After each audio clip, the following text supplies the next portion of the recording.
Important update about YouTube playlists. Hey everyone. We've received many messages asking why our YouTube playlists aren't showing up. Do we create YouTube playlists? Yes, we absolutely do. So why can't you see them? Honestly, we're not sure. We've been in contact with YouTube support for several months now, but we still haven't received a clear answer or solution. After much discussion, our team has decided to take matters into our own hands. We believe the issue might be related to the number of playlists we've created on a single channel, possibly too many. Our solution? We're launching 2 additional YouTube channels, giving us a total of 3. This way, we can organize our audiobooks better and avoid the playlist visibility issue in the future. This change only affects our YouTube audience. If you're a patron supporter, you can still access all our audiobooks by visiting the collection menu on Patreon. Thanks so much for your time and continued support. Happy listening, and breaking the initial awkwardness. Feelings weren't something that just appeared out of nowhere, they developed little by little. Mia, you're actually pretty handsome. So today, I'm going to change your look. Isn't today supposed to be a date? It is a date. But even on a date, improving your appearance is important. Sanoko was very particular about image. And now was the perfect time to refine Ren's look. First, we need to fix your hairstyle. Your bangs are way too long. They cover half your face. You don't need a full haircut, but we should trim your bangs so people can actually see you. And then there's the issue of your glasses. For a moment, she hesitated, her expression conflicted. In the end, she shook her head slightly, dismissing her initial thought. You can keep wearing your glasses normally, but when you're on a date with me, you should switch to a different pair. He could use glasses to avoid drawing attention in everyday situations, but when they were out together, she preferred he wear something she chose for him. That way, he wouldn't be too easily recognized. Alright. Since I've decided, let's go. I know a great barbershop nearby. Before Ren could even process it, Sanoko was already pulling him along by the hand toward a stylish barbershop on a side street near Tokyo Tower. The exterior and interior decor were luxurious, but surprisingly, there weren't many customers inside. As soon as they entered, a well-dressed, elegant woman approached with a warm smile. Ms. Suzuki, it's been a while. Long time no see, Miss Ono. Sanoko smiled before gesturing to Amamiya Ren beside her. Today, I need you to give my friend a new hairstyle. Do you have time? Miss Ono glanced at Ren, a flicker of surprise crossing her eyes. My appointments start in the afternoon, so I have no bookings this morning. That's perfect. Please take care of his hairstyle for me. Of course. What would you like to do? I'd like his bangs trimmed so they don't cover his entire face. And maybe a few small styling adjustments. I trust you to give him some guidance. No problem. Leave it to me. Ren hadn't spoken a single word through the entire exchange. Mostly because he had no idea what to say. He wasn't used to dealing with strangers in situations like this. Only after he sat down did his stiff posture relax a little. Suddenly, a fingertip pressed against his cheek. Hee. Feeling overwhelmed? Not just overwhelmed. I feel completely stiff. Sanoko giggled and playfully tapped his face a few more times. This is a very exclusive barbershop. They usually have a packed schedule and operate on a membership system. They only serve select clients. In other words, this was a world reserved for the wealthy and influential. You really do bring me into a whole different world. Are you seriously saying that? Sanoko rolled her eyes. I could say the same thing about you. But that wasn't something she could say out loud. Yesterday, Ren's words had completely shattered her worldview. After learning about Ren's secret and Ren's diary, Sanoko had even started feeling like her identity as a wealthy heiress was nothing special. As they spoke, Ms. Ono got to work. She was highly skilled and had an excellent sense of aesthetics. With precise movements, she quickly tidied up Ren's slightly messy hair. His long bangs were gradually trimmed away, revealing more of his face. And as his features became clearer, the transformation became obvious. Without the thick lenses of his glasses, his face was no longer obscured. His features weren't particularly round, his face was on the thinner side. Because he didn't talk much, he naturally carried a slightly aloof expression, which gave him an air of quiet detachment. Oh. Just as I thought. Looking at Ren's refined and somewhat distant expression, Sanoko knew her instincts had been correct. Ren's looks weren't any worse than Shinichi's. In fact, his face had a distinct elegance to it. Sanoko didn't know exactly where this quiet charm came from, but she could feel it. Chapter 53, Beauty is a feast for the eyes. After getting a haircut, learning how to style his hair, and switching to a pair of lighter glasses, Ren's appearance had undergone a complete transformation. His clothes remained the same, but just changing his hairstyle and glasses made a significant difference. Walking beside him, Sanoko couldn't stop smiling. Yeah, this is exactly the look I imagined for you. Suzuki-san, you've been staring at me the whole way. Aren't you getting tired of it? Nope, not at all. People might get tired of looking at something flashy or overdone, but your style is neither. There's nothing tiring about looking at you. A handsome face never gets boring. Now that his bangs had been trimmed, his features were fully visible. Sanoko was feeling especially grateful for her keen eye for handsome guys. If she hadn't noticed his potential, how would she have gotten a date like this today? Grrr. Along with her excitement came the sudden realization that she was hungry.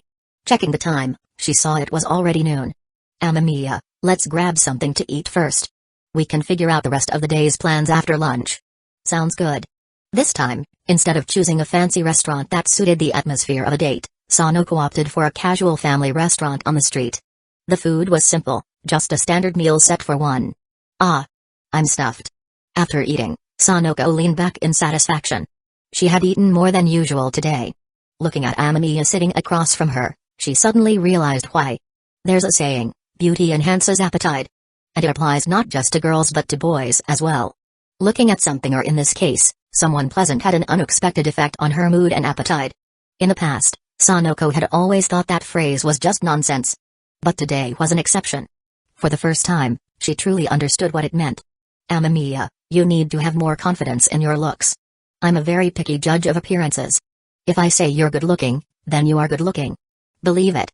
If he showed up at school with his current look, there would definitely be girls approaching him. She knew exactly how popular Shinichi was at school. Sure, part of it was because he was frequently on TV, but his looks played a big role too. Well. But I don't want you to start attracting other girls. Suzuki, I think you're overthinking things. Even if I look decent, I doubt I'll suddenly be swarmed by girls. Were there really that many crazy fangirls in the world? Ren didn't think so. Even Sanoko, who was particularly obsessed with appearances, wasn't that extreme. Amamiya, you really don't understand girls at all. Sanoko shook her head slightly. It was clear to her that Ren had only the most basic understanding of how girls think. He had no idea how intense some girls could be when it came to chasing someone they liked. But don't worry. You'll understand when you see their reactions for yourself. Sanoko wasn't in any rush. I really don't want to deal with that. Ren wanted as little interaction with crazy fangirls as possible. The fewer people he had to deal with, the better. By the way, Sanoko suddenly changed the subject. Ren told me about what she got. Amamiya, do you know what that ice queen Shinomiya and that arrogant brat Sanzanin received? As for that, I think only they would know. Even though I have a diary, I don't have the ability to spy on its holders. As for what they got, I think the rewards are probably tailored to suit each person best. Yeah, that makes sense. Having seen what Ran received, Sanoko felt that this assessment was probably accurate. But Ran seems to have a bit of a problem with hers. Her appetite used to be normal, but suddenly she's eating a lot. She's been worrying about whether she should start working part-time. Good thing she moved out. Otherwise, with Uncle Mori's income, he probably wouldn't be able to keep up with Ran's food expenses. Yesterday, Sanoko had witnessed Ran's terrifying appetite firsthand. She was eating enough for 3 or 4 grown men, and even after finishing everything, her stomach looked completely flat. But honestly, Sanoko was a little envious of this ability. Most girls would be. Being able to eat anything without gaining weight? It was practically a superpower. However, the downside was just as obvious. Ran's food expenses had skyrocketed. It wasn't something an average family could afford. Luckily, she's living with Auntie Eri now. With Auntie Eri's high income, she should be able to handle Ran's food budget. It's just that Ran is too stubborn. She could just ask Auntie Eri for more money, but instead, she insists on working part-time. Sanoko sighed, but she understood Ran's reasoning. She doesn't want to trouble Auntie Eri. But doesn't she realize that even with a part-time job, she won't earn nearly enough? At this rate, she could put every yen she makes into food, and it still wouldn't cover everything. That's just how Mori is. Of course, I think part of it comes from how she grew up. Ren added his thoughts. Yeah, that makes sense. With how unreliable Uncle Mori is in so many ways, it's no wonder Ran learned to be so independent. Sanoko completely agreed. But there wasn't much she could do about it. She knew Ran would never accept financial help from her. Chapter 54, I want to make a bet with you, Amamiya. What do you plan to do in the future? As they enjoyed the peaceful atmosphere, Sanoko shifted the conversation toward the future. What are your goals? I haven't really thought about it. Ren had never been one to plan too far ahead. Maybe it was because of his indifferent personality, But he had always lived in the moment, taking things one step at a time. He had no concrete vision for the future. What about you, Suzuki? What do you want to do in the future? If you'd asked me before, I would have said I'd find a boyfriend and eventually take over the Suzuki family business. Even though she didn't seem like the type to say something so serious, Sanoko still repeated what her parents had always expected of her. Inheriting the family business, huh? That makes sense. Ren wasn't surprised. Sanoko might seem carefree on the surface, but she had her reliable side too. She understood her responsibilities. That wasn't something he had gathered from the story, it was something he had came to realize from spending just 2 days with her. This girl isn't as frivolous as she seems. That was the impression he had formed over the past couple of days. Hearing her talk about inheriting the family business only confirmed what he had already suspected. It was a natural result of her upbringing in the Suzuki family. The Suzuki family's business is massive. Managing it alone would be a huge challenge. Finding the right partner would definitely help share the burden. I think you're more responsible than you let on, Suzuki. Sanoko's eyes curved into a smile. Thanks. I thought you'd just brush it off as a joke. Why would I? Ren shook his head, dismissing the idea. My understanding of you before was based on the story. Because you're so obsessed with appearances, I assumed you were just a fangirl. But after getting to know you, I realized you actually keep a certain distance from people. You're not a fangirl, you just have a preference for good-looking faces. If you were a fangirl, you'd be chasing after celebrities or elites from high society. A true fangirl or a socialite would naturally gravitate toward the wealthy and powerful. But Sanoko was different. She had a clear distinction between what she liked and what she chased after. Otherwise, with her status and playful personality, she would have already been involved in all sorts of extravagant social circles. Ren had learned this lesson in his previous life: never underestimate how wild the upper class could be. They really knew how to indulge themselves. Hee. No one's ever told me that before. You're the first. Sanoko stared at him with amusement. Then tell me, do I seem like the type to flirt with every guy I meet? Well, not really. In the story, you're just someone who really likes good-looking people. In that case, the me from the story must be way worse than I am in real life. Sanoko laughed, not particularly concerned about how she was portrayed in the story. She's probably different from the way I actually am. More reckless. More idealistic. She could make an educated guess about what her character in the story was like. Overall, they weren't too different, but the story version of her seemed far more impulsive, while she herself was more rational. Just look at what was written about her future. The idea of a hero rescuing her? That alone showed how unrealistic the story could be. Yeah, she's definitely more willful. Thinking back to Sanoko in the story, Ren agreed that there was a noticeable difference. The real Sanoko was also willful, but she always stayed within certain boundaries. You said that was before, so what about now? Now? I want to step into the world of the extraordinary. Sanoko didn't avoid the question. A world of mysteries? Yeah, something like that. It wasn't surprising. Ren himself was already deeply involved in that world. And as an ordinary person, he understood that curiosity better than anyone. There's a saying, if I hear the truth in the morning, I could die content by evening. It's not completely impossible. But I can't say when it'll happen. After all, the diary doesn't choose its owners based on my opinion. Yeah, I figured as much. Sanoko nodded. But still, I'll be looking forward to the day luck finally falls on me. She took a deep breath, feeling a rush of excitement. But she managed to keep her emotions in check. Since we're talking about it, what about you, Amamiya? What do you want to do in the future? Whether it's something long-term or just a short-term goal. If it's just a short-term goal, I do have a few things in mind. Ren had never thought much about his long-term future. But if he were to talk about immediate objectives, then yes. There were a few. I want to reach Sequence 0 in 3 paths, climb to the peak of the Sequence Road, and search for a way forward. Then, I want to visit another world and meet a certain interesting man. I want to say hello, see his reaction, and watch his face twist in shock. But that's a distant goal. In the near future, I just want to keep advancing on the Sequence Road. And I want to observe the paths taken by various characters in the story. This is something I never imagined being able to do before, but now it's right in front of me. I want to experience more interesting things firsthand. No game, no life? Sanoko immediately caught on to what Ren was thinking. That fits your current situation perfectly. Accumulating strength, laying the foundation, seeing more of the world through your own eyes. And little by little, working your way to the top. Sounds pretty interesting, doesn't it? At that moment, she realized the real reason behind Ren's seemingly laid-back attitude. It wasn't that he was lazy, he simply didn't have a grand life goal. He didn't like rigid planning. He preferred taking things one step at a time, acting only after he had a strategy in place. A completely free-spirited approach. But, Amamiya, there's no one else in your life goal. You're used to being alone, aren't you? Sanoko caught onto that detail immediately. She smiled. Amamiya, take a guess. Do you think the diary responds to people with strong desires? If I were one of the characters in the story, would it react to my wishes? Would it? Ren fell silent for a moment. It probably would. Amamiya, that's the wrong answer. You should have said no. Otherwise, how can I place a bet with you? Chapter 55, Dating If You Win. Ren was momentarily surprised but quickly understood what was happening. Well, it shouldn't be possible. Exactly. Sanoko nodded in satisfaction. So, I want to make a bet with you.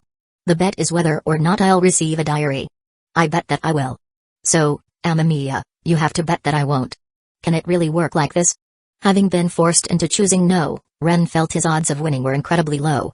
From what he understood about how the diary system worked, the second wave of diary recipients would likely come soon after the first.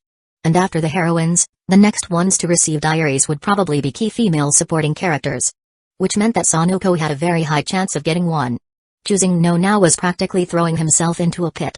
But, looking at Sanoko, who was clearly excited about this, he hesitated. She was being a little willful, but it wasn't the kind of willfulness that was unpleasant. Alright, so what happens if one of us wins or loses? Sanoko toned down her excitement slightly before stating her terms. If I win, Amamiya, you have to date me. Huh? The outcome of the bet was directly tied to dating? Ren hadn't expected the conversation to take this turn. Suzuki, I'm not really good at interacting with girls. What does good or bad even mean? That response completely shut him down. Who in this world is naturally good at interacting with girls? Isn't that something you learn through experience, little by little? She wasn't wrong. No one was born knowing how to interact with the opposite sex. Everyone picked it up gradually. If you're okay with it, we can date. But Suzuki, you do realize that girls are usually at a disadvantage in relationships, right? I don't feel like I'd be at a disadvantage. It wasn't that Sanoko was unaware of the risks of dating. But that was only true when dating other guys. Besides, I really don't think I'd be at a disadvantage dating you. That's hard to argue with. Ren honestly didn't know how to refute that. Since he wasn't particularly skilled at dealing with girls, he wouldn't be the type to cause them trouble. If anything, what Sanoko said was probably true. He wouldn't make things difficult for her. How about it? What do you think? She leaned forward, placing both hands on the table, her face mere inches from his. It's a fun bet, isn't it? If I win, I get both a diary and a boyfriend. And you, Amamiya, would get a cute girlfriend with a great personality. You wouldn't be losing out. Her self-promotion was almost shameless. Just how much did Sanoko want to date him? It was clearly not for any deep, complicated reason. She just liked good-looking guys. Looking at her with mild helplessness, he sighed. Suzuki, you don't need to sell yourself like that. You're already cute, and your personality and figure aren't bad either. I only hesitated because I'm not great at handling relationships. If you really want to make this bet, I'm fine with it. After thinking it over, he realized he didn't actually have a reason to refuse. This bet was something Sanoko had initiated. So, why not go along with it? Sanoko's smile widened instantly. She had never been the type to worry about whether she was the one doing the chasing. If you meet someone you like, you go for it. If you hesitate, someone else might swoop in and take them. And she knew that Amamiya would eventually attract a lot of girls. If she didn't seize the opportunity now, would she really just stand by and watch others move in first? If she was going to make a move anyway, she might as well do it now. Then it's settled. She sat back with a satisfied smile. Glancing at the time, she realized it was nearly dinner. Amamiya, should we? Before she could finish, she noticed Ren's gaze had shifted elsewhere. Following his line of sight, she spotted 4 elementary school students. Amamiya, do you know them? Pay attention to the one wearing the backward cap. Her eyes focused on the boy, and an inexplicable sense of familiarity washed over her. She searched through her memory. And finally locked onto one person. Is that Kuto? Correct. It really is him. Upon receiving confirmation, Sanoko's eyes widened in shock. She hadn't expected to run into Kuto, now in the form of a child, here of all places. Knock knock. The sound of Ran tapping the table brought her back to reality. Look at what he's holding. And take a look at the 3 men in black hiding in the alley over there. Following his directions, Sanoko turned her gaze. She noticed Kuto holding a piece of paper, studying it with intense focus. And then, she saw the 3 suspicious figures lurking in the alley. Her eyelid twitched involuntarily. Why does that guy always run into trouble? She had told Ran to cut ties with Kuto, and now she really felt that was the right choice. Wherever Kuto went, trouble followed. This isn't even his fault. But the real problem is how focused he is on his own business while completely ignoring the danger right behind him. This is the second time. Sanoko kept watching the three men in the alley. She couldn't help but agree. Encountering trouble wasn't the issue. Failing to realize he was in trouble was the real problem. At this point, she just felt like grinding her teeth. She wanted to march over there and smack him. Today was her date with Ren, and now they had to deal with Kuto's mess. Let's just go and deal with it quickly. No, we're not getting involved. Ren shook his head and pulled out a phone card from his bag. Suzuki, let me tell you something important. When you run into a situation like this, don't get directly involved. As law-abiding citizens, we pay taxes for a reason. The police exist to protect us. So the best thing to do right now is to call the cops. Chapter 56, Call the police. If you run into trouble, call the police. Sanoko was taken aback. Clearly, she hadn't even considered that option. But those guys. Suzuki, take a good look at them. Look closely. Doesn't their appearance remind you of something from the recent news? Huh? At Ran's prompt, Sanoko focused on the three men. Two of them were foreigners, while the third was a Japanese man with a mustache. It was an odd combination. And considering their shifty behavior, they definitely looked like criminals. That's when it clicked. Ren's reminder jogged her memory. The Italian robber gang? Her eyelids twitched violently. Her entire expression screamed, "Are you kidding me? How does that guy manage to run into stuff like this every time he steps outside? If we call the police, wouldn't those kids be in danger? Then tell me, Suzuki. Why do you think those robbers are here in Japan in the first place? Because the maple leaf gold coins. Exactly. Now, she understood why Ren had insisted on calling the police. The leader of the Italian robbers had been taken down by law enforcement, and now his remaining men were searching for the maple leaf gold coins he had hidden. And judging by the situation, that hidden stash was probably in Shinichi's hands.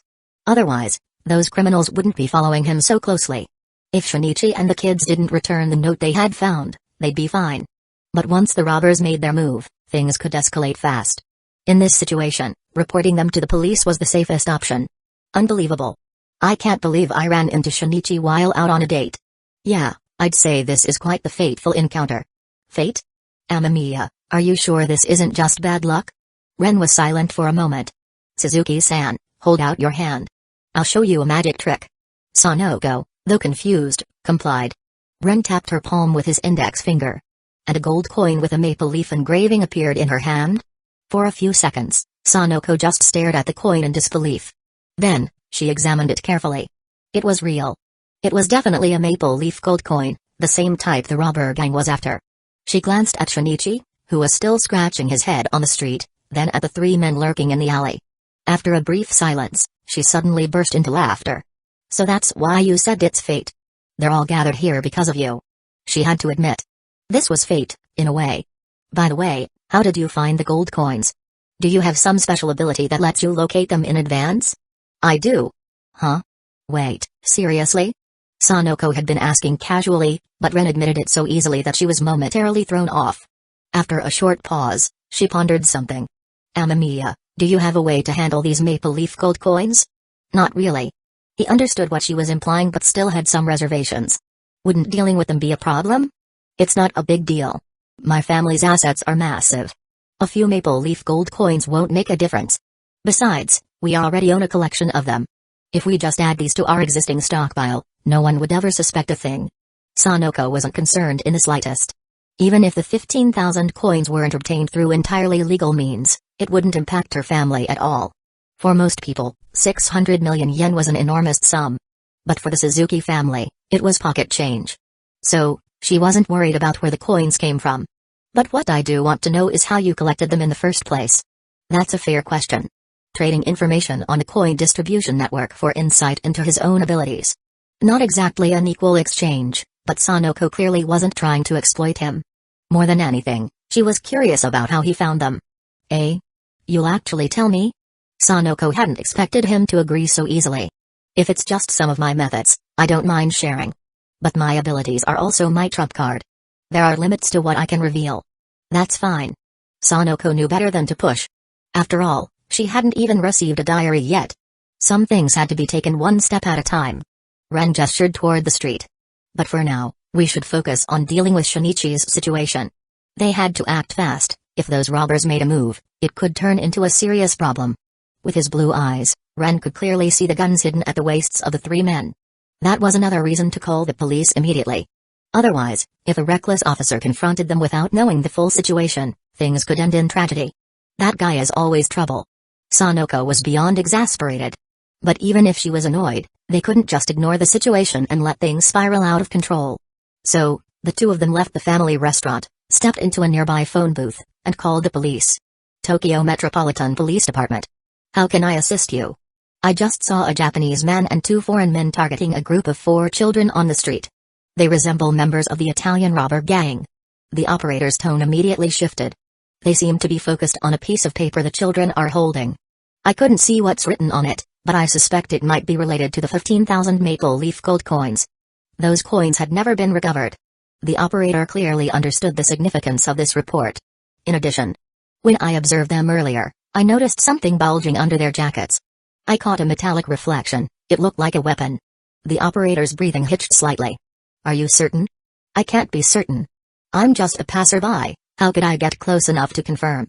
But whether I'm right or not, I believe the police should assume the worst-case scenario. The operator took a deep breath. It was a necessary precaution. If these men were indeed from the Italian robber gang, then the likelihood of them being armed was extremely high. Understood. We'll proceed with extreme caution. So, I suggest that officers approach them carefully and attempt to take them down in one swift move. If any of the robbers realize they've been exposed, every civilian on the street could become a target. The operator processed the situation quickly. Thank you for your report. Can you tell me the suspect's current location? They're in the alley opposite Makino Family Restaurant on the commercial street beneath Tokyo Tower. Chapter 57, The Fastest Capture. The operators swiftly relayed the alert to all patrol teams stationed around Tokyo Tower. The Italian robber gang has surfaced? Inspector Megure Juzzo, who was on patrol, was stunned by the news from headquarters. Their leader had been arrested just yesterday, and now there was already intel on other members? He listened carefully to the details. When Megure heard that the 3 suspected gang members were tailing 4 children, his expression darkened. The kids picked up a note that marks where the gang's leader hid 15,000 maple leaf gold coins. It seems the robbers were searching for the stash when the note accidentally got blown away, right into the hands of those children. What? And the caller also mentioned spotting what looked like a gun on one of them. I understand. I'll head there immediately. After hanging up, Megure's expression turned grim. Sato, contact all patrol officers in the area immediately. Tell them to turn off their sirens, we're dealing with an armed gang. The suspects are currently targeting a group of children. We need to take them down before they make a move. This operation is time-sensitive. The criminals are on a commercial street. We must arrest them in one swift action. He paused for a moment. Tell Takagi not to come. Last time, he nearly ruined our entire operation. We can't afford any slip-ups today. Megure wasn't opposed to giving his subordinates opportunities to grow, but this was not the time for Takagi's clumsy interference. Understood. I'll notify the teams right away. Sato Mueko immediately began relaying orders to all available patrol units. She also made sure to emphasize that Takagi should not be involved.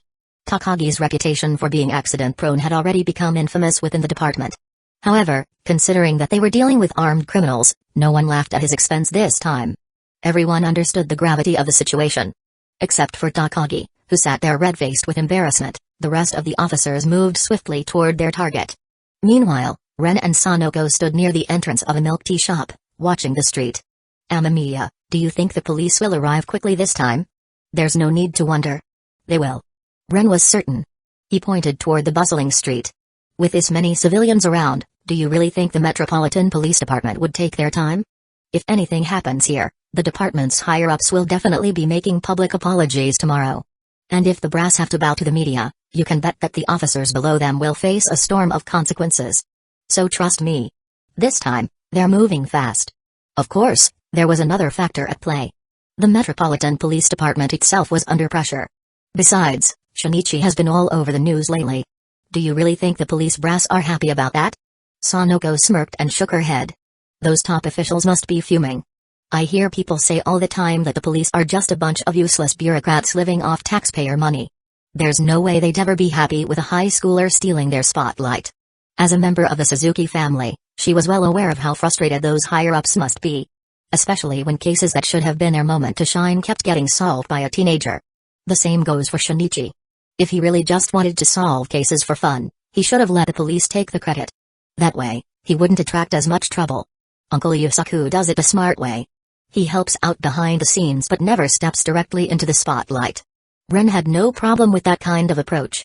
It was the same lesson he had learned himself. Suzuki, Shinichi's life has been too smooth. He's always been brilliant. He's always been proud. And he's always wanted to show off his skills. But it's only when you fall that you realize just how high up you were. If Ren had been in Shinichi's position at 16, he probably would have wanted to show off too. But life had taught him differently. Being capable didn't mean you should lay all your cards on the table. If you weren't in an absolute position of power, you needed to leave yourself a way out. Of course, if you did have absolute power, then that was another matter entirely. Here they come. Sanoko's eyes locked onto a car behind the three suspects. She turned her head and saw multiple vehicles pulling up to the curb. Wow, that was fast. It showed just how seriously the police were taking this situation. If news broke tomorrow that Italian robbers had opened fire on civilians in Japan, the entire Metropolitan Police Department would become a laughingstock. So this time, they weren't wasting any time. The patrol officers who stepped out were all in plain clothes, perfect for blending in during surveillance operations. And in this case, it allowed them to move in unnoticed. Their unit consisted entirely of seasoned detectives. The officers slowly began surrounding the suspects. Not just from both sides of the street, there were also officers positioned in the alley, ready to close in from behind, then. Bang. The nearest officers exchanged glances. No words were needed. They knew exactly what to do. Without hesitation, they acted. They pulled out their batons, already prepared, and smashed them down on the heads of the suspected robbers. With a dull thud, one of the foreign men staggered, eyes rolling back as he collapsed to the ground. The other two robbers were momentarily stunned by the sudden attack. But before they could react, the rest of the detectives rushed in. Don't move. Officers had already drawn their guns, surrounding the three men completely. The other detectives moved in swiftly, securing the suspects with handcuffs before they could attempt anything. Only when they were fully restrained did the officers begin searching them. And just as expected, it's a gun. The detective holding the weapon looked grim. This had been dangerously close. If the robbers had reacted even a second faster, every civilian on the street could have been in danger. Chapter 58, Taking advantage of rental companies. The series of events unfolding across the street had not escaped Conan's notice. Those people. Are they detectives? Conan immediately recognized the group. His sharp gaze locked onto the three individuals being apprehended, one Japanese, two foreigners. In an instant, he realized their identities. The remaining members of the Italian robber gang. A cold sweat trickled down his forehead. He had forgotten something crucial. Looking down at the note in his hand, his grip tightened. This paper didn't just appear out of nowhere. Whoever had thrown it must have been lurking nearby. The moment he deciphered the Italian word for gold written on it, his stomach dropped. This was close. Too close. No. If those men were truly members of the Italian robber gang, and they had followed him in pursuit of the gold coin's location, they wouldn't have let him or the others leave alive. This wasn't just about getting hit over the head with a club. A chill ran down Conan's spine. Had the detectives not intervened in time and caught those gang members in the act, he and his friends could have met a grim fate. Little one. Just as the gravity of the situation fully set in, a gentle female voice interrupted Conan's thoughts. A mature woman appeared before him. She reached into her pocket and produced a police ID, holding it up for him to see. I'm with the police. The note you're holding may be evidence related to the Italian robbery gang. Would you be willing to hand it over? Yes, here. Thank you. The female officer carefully placed the note into a sealed evidence bag before turning to leave. Even after she was gone, Conan's friends didn't look pleased. The most vocal among them was Kayai Magenda. Conan. Why'd you give the treasure map to the cops? Idiot, Conan sighed. That's not just some treasure map, it belongs to the Italian robbers. Meaning, whatever's hidden behind it is the stolen 15,000 maple leaf gold coins. That means it's stolen loot. Even if we found it, it wouldn't belong to us. And more importantly, Conan gestured toward the three men being led into the police car. They're most likely the last members of the Italian gang. If we had actually found the gold coins first, we might have been the ones in danger. Our robbers? The three kids, despite their usual bravado, immediately paled at the realization. They knew what robbers meant. If those criminals had caught them, there was no telling what would have happened. Lucky. We're so lucky. If they had grabbed us, they probably would have dragged us off and shot us in some dark alley. Tsuburaya Mitsuhiko swallowed hard, his face grim as he imagined the horrifying possibilities. Or maybe, Yoshida Yumi said with a shudder, her imagination running wild, they'd tie us up in cement and toss us into the river. The thought sent visible shivers down their spines. Alright, enough of that. This has nothing to do with us anymore. Let's head back. Yeah. This time, none of them objected to Conan's suggestion. The shock of what had nearly happened was still too fresh. They had practically stepped through the gates of hell and returned. Their legs felt weak just thinking about it. As Conan turned to leave, something in the corner of his vision made him pause. He instinctively turned his head. Sanoko. From a distance, he spotted Sanoko Suzuki standing with a boy he didn't recognize. A stranger. That meant Sanoko must have approached him first. Conan knew her personality too well, it was practically a conditioned reflex at this point. Still, he had no recollection of that boy. Must be from another school. Conan. We're going. Coming. At Yumi's call, Conan snapped out of his thoughts and turned away. Without sparing another glance at Sanoko, he left with his friends. Sanoko watched the whole scene play out from afar and let out a huff. We clean up his mess, and he doesn't even say thanks. One of these days, that guy's going to get himself into serious trouble with how reckless he is. He doesn't know we're helping him from the shadows, Ren replied calmly, shaking his head. It's only natural that he wouldn't say thank you. Sanoko clicked her tongue. If only he'd just stop causing problems, we wouldn't have to step in all the time. If it were just him, it wouldn't matter if he ran headfirst into danger. But the other kids. Ren trailed off. Yeah. Sanoko's gaze shifted to the young detective boys gathered around Conan. They were just kids. They didn't need to be involved in his mess.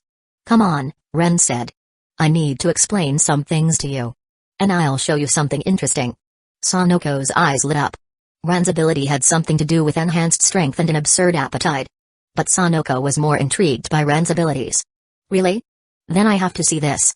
Then we shouldn't stay out here any longer. Ren led Sanoko back to his place. Hiss.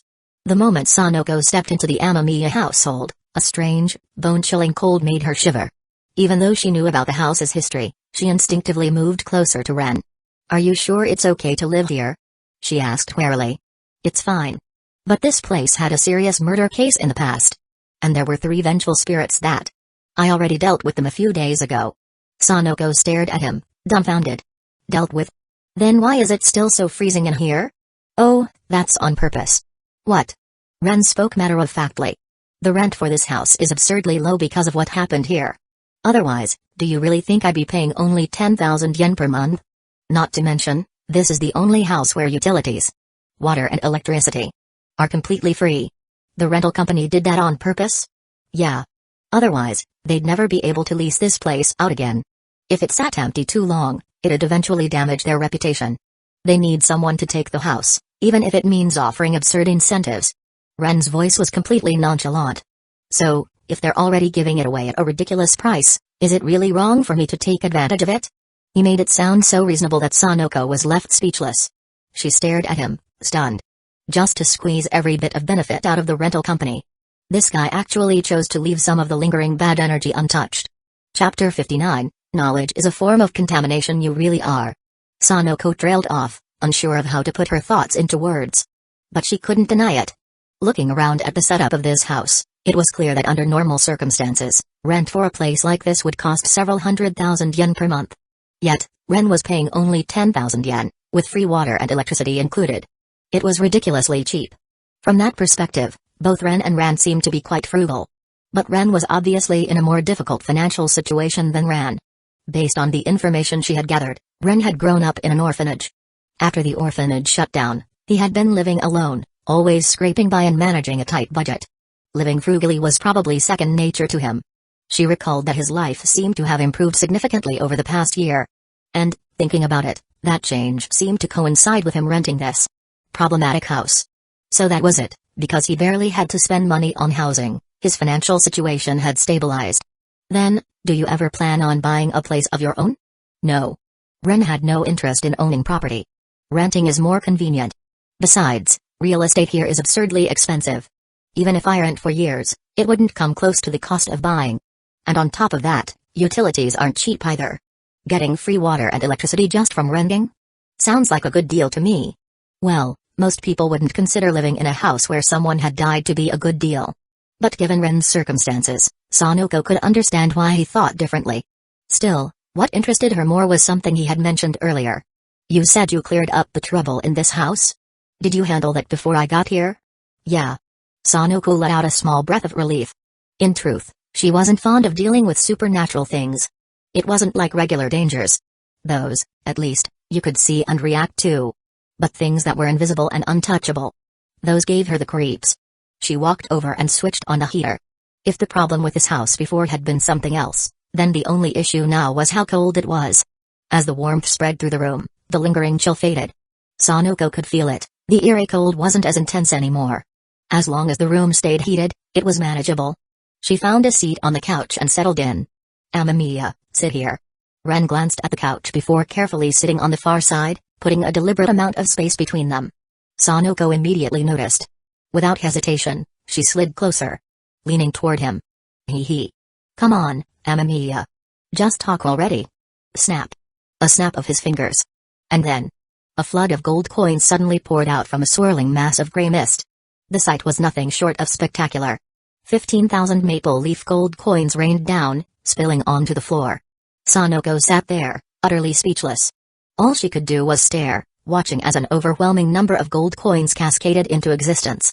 She instinctively tried to track where they were coming from. But no matter how hard she looked, there was no visible source. Nothing she could see, nothing she could grasp. The coins simply appeared. It was almost as if logic itself refused to allow such a thing to happen. In mere moments, a mountain of gold coins had formed in front of the sofa. So this is how you hid them. It feels like they're stored in some kind of separate space. She had never seen anything like it before. This was her first time witnessing something so unreal. It was her first glimpse into something truly beyond the ordinary. You could call it a separate space, Ren replied. But I can't explain the details, it involves one of my trump cards. And before you ask, it's better not to know too much about my abilities unless you're prepared for it.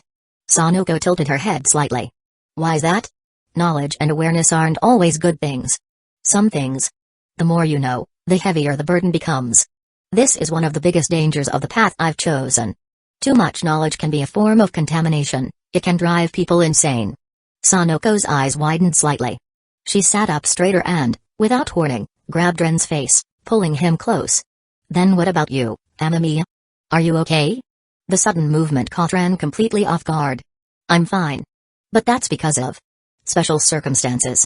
I was able to avoid the effects of knowledge contamination, but I can't guarantee the same for others. Sanoko exhaled, finally releasing his face. As long as Ren was unaffected, that was what mattered. She leaned back against the couch. No, more accurately, she leaned her head lightly against Amamiya's shoulder. Some things sound really scary when you put it like that. It's hard to imagine knowledge itself being dangerous. For most people, it was difficult to comprehend. But that didn't mean she couldn't try. Actually, it's not that hard to understand. Really? Yeah. If you read Lovecraftian literature, it'll make more sense. The power I use has a bit of a Lovecraftian aspect to it. If you're curious, you should read some books from that genre, it might help give you a frame of reference. Then I'll pick some up today. Sanoko didn't push further. She had already experienced something unsettling firsthand. When she tried to find the source of the pouring gold, it felt wrong. She could see it, but she couldn't perceive it. Her mind blurred when she focused on it too much. That was probably the kind of contamination Amamiya was talking about. She suddenly felt the need to study those books carefully. By the way, she said, shifting the topic, how did you even find the location of these maple leaf gold coins? Even the remaining members of the robber gang are still searching for them. They had location markers and everything, so how did you find them without any of that? Chapter 60. 3 Ways of Cheating. It was just simple divination. Divination? Sanoko hadn't expected this to be related to divination. But considering Ren's abilities, it wasn't entirely surprising. Wait, divination? As in, the kind I'm thinking of? Yes, the exact kind you're thinking of. Ren nodded slightly. Predicting good and bad luck, disasters, wealth, and fate. It might sound like some kind of scam, but it's real. Divination is one of my abilities. Aside from divination, I can also open doors and steal things. Those are the abilities I currently have access to. Sanoko blinked. Hold on, fortune-telling, breaking into places, and theft? Amamiya, that sounds really shady. It did sound shady. But what could he do about it? The powers associated with seer, apprentice, and marauder were bound to have a dubious nature. Seers were often seen as frauds. Apprentice specialized in sneaking around and picking locks. And marauder. Well, they were thieves. The three paths of the Lord of Mysteries were fundamentally tied to deception and trickery. Sneaky and unconventional. Ren didn't argue. Yeah, my abilities are a bit strange. But if you master them, they open up a lot of possibilities. Sanoko thought about it for a moment. That actually made sense. Ren had managed to locate the Italian robber's stolen maple leaf gold coins before anyone else, using divination alone. No clues, no leads, just divination. That in itself proved how useful his abilities were. Most people wouldn't even consider someone using divination to find hidden treasure. I get the divination part, but what exactly is this door-opening ability? Sanoko could guess based on the name. But given everything else, she had a feeling it wasn't that simple. It's exactly what it sounds like. Basically, I can open any locked door. It was a straightforward description. An ability that unlocked doors. On the surface, it didn't sound too extraordinary. But in reality, an ability like that was practically unstoppable in the modern world. It works on any non-special locks. Even if there's a wall in place instead of a door, I can still go through it. Wait, you can phase through walls too? Sanoko was genuinely surprised. Now she understood. These abilities weren't just useful. They were ridiculously powerful. Not only could he unlock doors, he could bypass physical barriers altogether. In a sense, his lock-picking ability was on a completely different level. You're saying any door? Any door. No matter how complex the lock is? Doesn't matter. Sanoko fell silent for a moment. Then she let out a long exhale. This ability is basically the natural enemy of every locked door in existence. After taking that in, she focused on the last ability. And what about stealing? Is it the same kind of thing? No. Ren shook his head. Stealing is just regular theft, for now. It's slightly more refined than normal, but nothing too special yet. Wait, just normal theft? Sanoko was momentarily taken aback. But she didn't dwell on it too much. Even if it was just regular stealing, the fact that it was classified as a supernatural ability meant it was already beyond normal means. At this point, all she could conclude was, mystical abilities were nothing like what ordinary people could imagine. Amamiya, is all supernatural power this strong? Because from what I've seen, Ren's ability doesn't seem that impressive. They still didn't know the exact details of the abilities the other two had received. For now, the only comparison Sanoko could make was between Amamiya's power and Ren's. Ren's ability is already quite strong. The traits of an enhanced metabolism and high digestion efficiency have fundamentally altered her body. As long as she eats enough, her body converts that food into strength, speed, explosive power, and muscle density. She has a natural talent for raw strength. Given time, her physical power will surpass 4 or 5 well-trained men combined. If she learns how to fight properly, it wouldn't be surprising if she could take someone down in a single punch. After encountering the Imperial Sakura Fang, Ren had confirmed that Ran had immense potential. She was naturally suited for strength-based growth. The only real issue was control. If she wasn't careful, what he said earlier might actually happen. She could literally kill someone with a single punch. Honestly, what's going to trouble Ran more is weight gain. Eh? That's something to worry about? Probably. Muscles weigh more than fat. The more she eats, the denser her muscles will become. At some point, gaining weight will be unavoidable. Sanoko's mouth twitched. She suddenly felt that maybe getting supernatural powers wasn't as great as it sounded. Pure physical enhancements came with their own set of issues. Ran had already been athletic before, thanks to her karate training. Now, she might become even bulkier over time. The more I think about it, the more it sounds like a muscle freak's power-up. Shaking that thought away, Sanoko turned to Ren. By the way, do you think I should tell my parents about this? She wasn't entirely sure. So she wanted his opinion. It's not impossible to tell them. But I think you should wait until you get the diary first. It'll make explaining everything a lot easier. Without proof, convincing your parents won't be simple. The supernatural was difficult to comprehend. Especially in a world where science dictated common sense. If you wanted to make a rational person believe in the existence of the supernatural, you needed undeniable evidence. Otherwise, Ren could already imagine a headache Sanoko would have trying to explain. Sanoko considered it for a moment. Then immediately discarded the idea. Yeah, you're right. Even she thought it sounded ridiculous. She only believed it because she trusted Ran. Otherwise, she might have thought Ran was just dreaming. Chapter 61, Photos Second Miss. Uncle Ryo, open the trunk. I need to load something. Understood. With a press of a button, the trunk of the car slowly opened. Amamiya, thanks for your help. From the rearview mirror, the driver, Uncle Ryo caught sight of a boy walking behind the car. Bang! A series of 4 heavy thuds sounded as something substantial was placed into the trunk. Even the car visibly sank under the added weight. Uncle Ryo had no idea what had just been loaded. "I'll tell my dad when I get home." "Don't worry. Relax, I can handle it." Before Uncle Ryo could make sense of the situation, the trunk was shut. Sanoko slid into the back seat. "Amamiya, call me when I get home." "All right. Uncle Ryo, let's go." The car pulled away smoothly. As a seasoned chauffeur for the Suzuki family, Uncle Ryo knew his place. He didn't involve himself in the private matters of his employers. He didn't ask unnecessary questions. Interfering too much could bring unnecessary trouble. Outside the car, the cityscape passed by in a blur as they made their way toward the Suzuki residence. The ride was smooth, and before long, Sanoko began feeling drowsy. Leaning back into the seat, she let her eyes drift shut. After what felt like only a short nap, the car came to a gentle stop. The subtle shift in momentum stirred her awake. Stretching slightly, Sanoko blinked the sleep from her eyes, feeling more refreshed. She had been far too excited all afternoon. Not to mention dealing with dating matters. The only downside to her day was running into that idiot Kudo and getting dragged into another mess. They had nearly been cornered by the remnants of the robber gang. Yeah, that was a bad memory. One she would rather forget. With a deep breath, she sat up, feeling more alert. "Uncle Ryo, thanks for today." "Just doing my job, miss." "Then could you call a few people to help move the things from the trunk?" "Of course. I'll have some extra hands brought over, those bags looked heavy." "Good idea." Sanoko stepped out of the car while Uncle Ryo moved to open the trunk. Inside, 4 large bags sat heavily in the space. He reached out to lift one. And immediately realized just how heavy they were. What the? Just moments ago, that boy had loaded them with ease. Realizing he couldn't move them alone, Uncle Ryo called for help. "Dad. Mom. I'm home." Sanoko strode into the house cheerfully, as usual.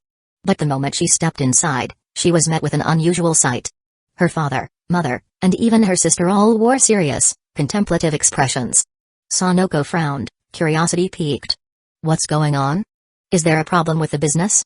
Suzuki Tomoko, who had been deep in thought, rolled her eyes at her daughter's bluntness. "Sanoko, could you at least have a little faith in us? Seriously, twice now, you see us looking troubled and immediately assume something's wrong with the company. Well, what else am I supposed to think? You all look so gloomy.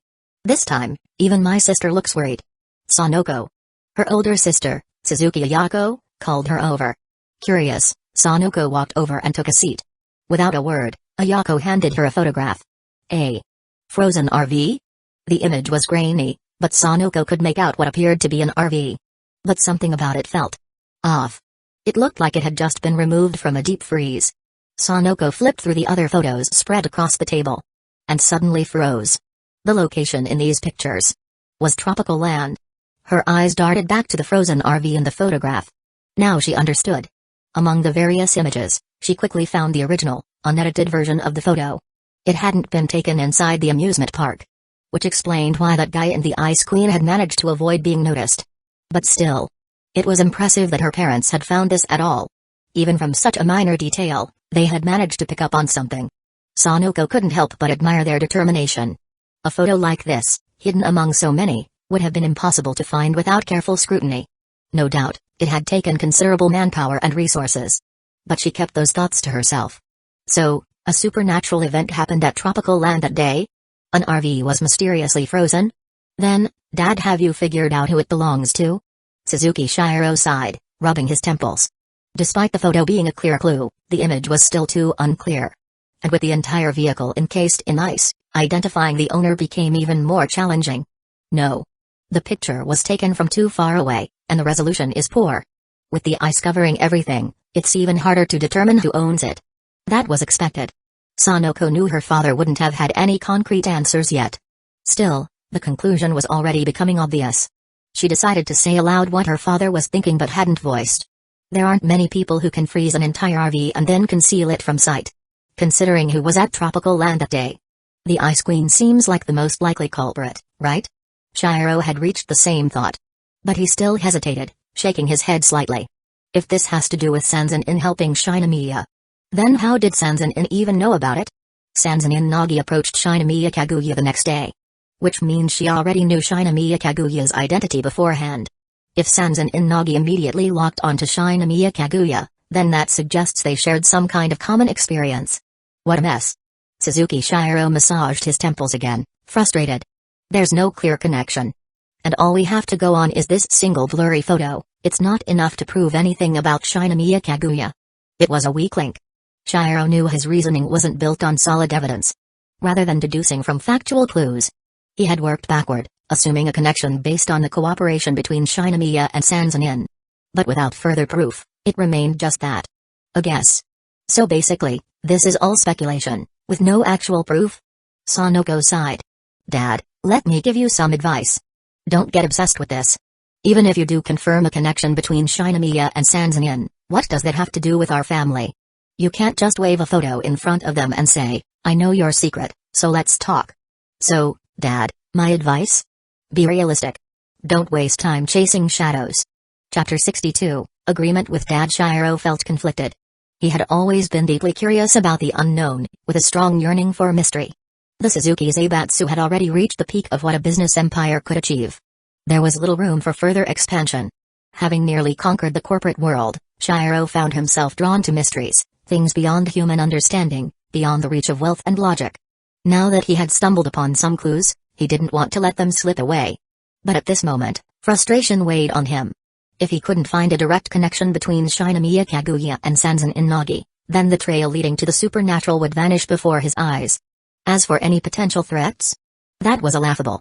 He wasn't looking to make enemies, only to uncover the truth. As the saying went, businessmen do not clash with officials, and in the presence of true power, officials wouldn't dare challenge the unknown. Even the government had to be respectful toward them, offering benefits to ensure stability. This, in itself, was a form of protection. That realization only fueled Shiro's desire to explore the supernatural. But now, his investigation had hit a dead end. He felt stuck in a frustrating limbo. So close, yet so far. And without a way to confirm the link between Shinomiya Kaguya and Sanzan Inagi, there was no way forward. For now, he had no choice but to put his curiosity aside. A deep sigh escaped him. This is probably the closest I've ever been to uncovering a real mystery. But in the end, I'm still just one step short. Despite his disappointment, Shiro was a businessman through and through. He knew how to adapt, how to regulate his emotions. Fine. If I can't find the source now, I'll just wait. As long as I can keep tabs on Shinomiya Kaguya and Sanzan Inagi, the opportunity will come again. He still had patience. Sanoko placed the photo back on the table. Dad, when did you even start getting into all this weird stuff? Her father leaned back, crossing his arms. Your mother and I have already conquered the business world. Am I not allowed to take an interest in other things? I never said that. Sanoko shook her head. In fact, she had the same curiosity about the unknown. Maybe it really was in their blood, father and daughter, sharing the same interests. The only difference was that she had already seen things firsthand. She knew more than he did. But she couldn't just come out and tell him. For now, it had to stay a secret. Anyway, Dad, let's talk business. A friend of mine recently came into possession of something valuable. He wants to sell it, but he doesn't have the right channels. He asked me to help. Shiro gave his daughter a long, scrutinizing look. That sounded off. Was she seriously saying what he thought she was saying? That basically sounded like, Sanoko, are you telling me you have a friend who needs to offload stolen goods? Even Tomoko frowned. Sanoko, what kind of company are you keeping? No. Absolutely not. Her mother's sharp stare made Sanoko quickly clarify. When have I ever hung out with people like that? As someone who had always been rational in serious matters, Sanoko's parents knew she wasn't the type to be easily deceived. That realization made them reconsider. Shiro was the first to speak. All right. Let's hear it. What exactly is this something valuable? The stolen maple leaf gold coins from the Italian robber gang. The ones that were just reported in the news today? Shiro narrowed his eyes. The Italian robbers had been arrested that very afternoon. And now, Sanoko was telling him she knew someone who already had the maple leaf gold coins? It almost sounded like she had gone treasure hunting with them. It wasn't obtained today, Sanoko clarified. He told me he had the gold coins for a few days now. If he didn't already have them, why would he even come to me? Tomoko remained unconvinced. And you agreed to help this friend? Instead of answering directly, Sanoko put a finger to her lips. Can't talk about that. But my friend is very capable. He managed to find the gold coins long before anyone else. I was curious how he did it, so I asked. Now I know. But I can't tell you. That was our agreement. Shiro felt something stir inside him. That same instinct, the one that had helped him make countless business decisions, the one that had always led him to success. And that instinct told him. This was it. This was the answer he had been looking for. Slowly, he looked at Sanoko. Sanoko. You're sure you know the truth? I'm sure. And you're choosing not to tell me for a specific reason? Yeah. Then, in a flash of intuition, he asked. Is it because of the supernatural? Yeah. Wait, what? Sanoko's eyes widened as she realized what she had just said. Crap. Shiro held his breath. Then, a slow grin spread across his face. The thing he had been desperately trying to uncover had been right in front of him the whole time. Dad. That was a trick. Sanoko glared at him, indignant. Shiro, however, was in a great mood. All's fair in war, Sanoko. You let your guard down, so I took my chance. And besides, you knew I was interested in this stuff, but you still kept it from me.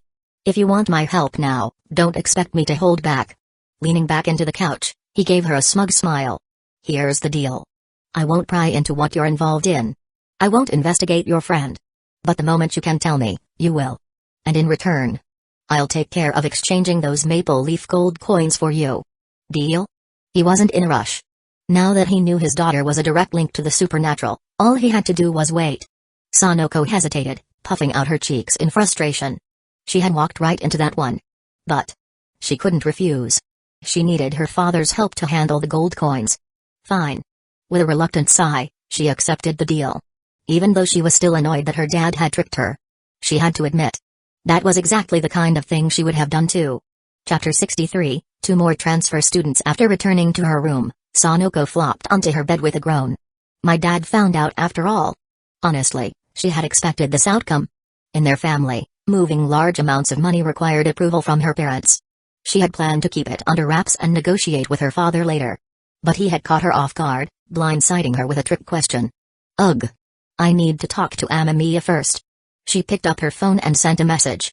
Suzuki Sanoko, sorry, my dad found out, Amamiya-ren, not surprising, Amamiya-ren, the financial flow in your family has to be monitored by your parents. After all, Suzuki Sanoko, I was going to negotiate with him, but he totally tricked me into spilling everything. Amamiya-ren, be more careful next time. Amamiya-ren, unlike me, don't expose things casually before you have the means to handle the consequences. Amamiya-ren, revealing information recklessly is just asking for trouble. Suzuki Sanoko, got it? Setting her phone aside, Sanoko buried her face in her pillow, still sulking. HMGH. This morning, I was making fun of Kuto, but I ended up making the same mistake. After rolling around in frustration for a while, her exhaustion caught up with her. Her eyelids felt heavier. Whatever. I'll just sleep. School tomorrow. Today had been far too eventful. Between the unexpected revelations and the emotional roller coaster, she was completely drained. Meanwhile, in the Amamiya household, Ren was putting away the tarot cards on his table.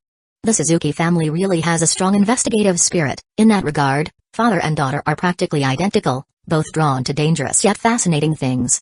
He shook his head slightly. Ignorance is bliss. No matter what kind of power someone gains, it always comes with a price. But so far, none of the diary holders have shared their abilities with those around them. The Suzukis will just have to wait. Exhaling softly, he leaned back in his chair, preparing himself for sleep. He reflected on the day. Dating a girl is a lot harder than I expected. And being confessed to is even more difficult to process. Despite his struggles in social interactions, today had given him a clearer perspective. Even though he wasn't great at dealing with girls, he could tell when someone had feelings for him.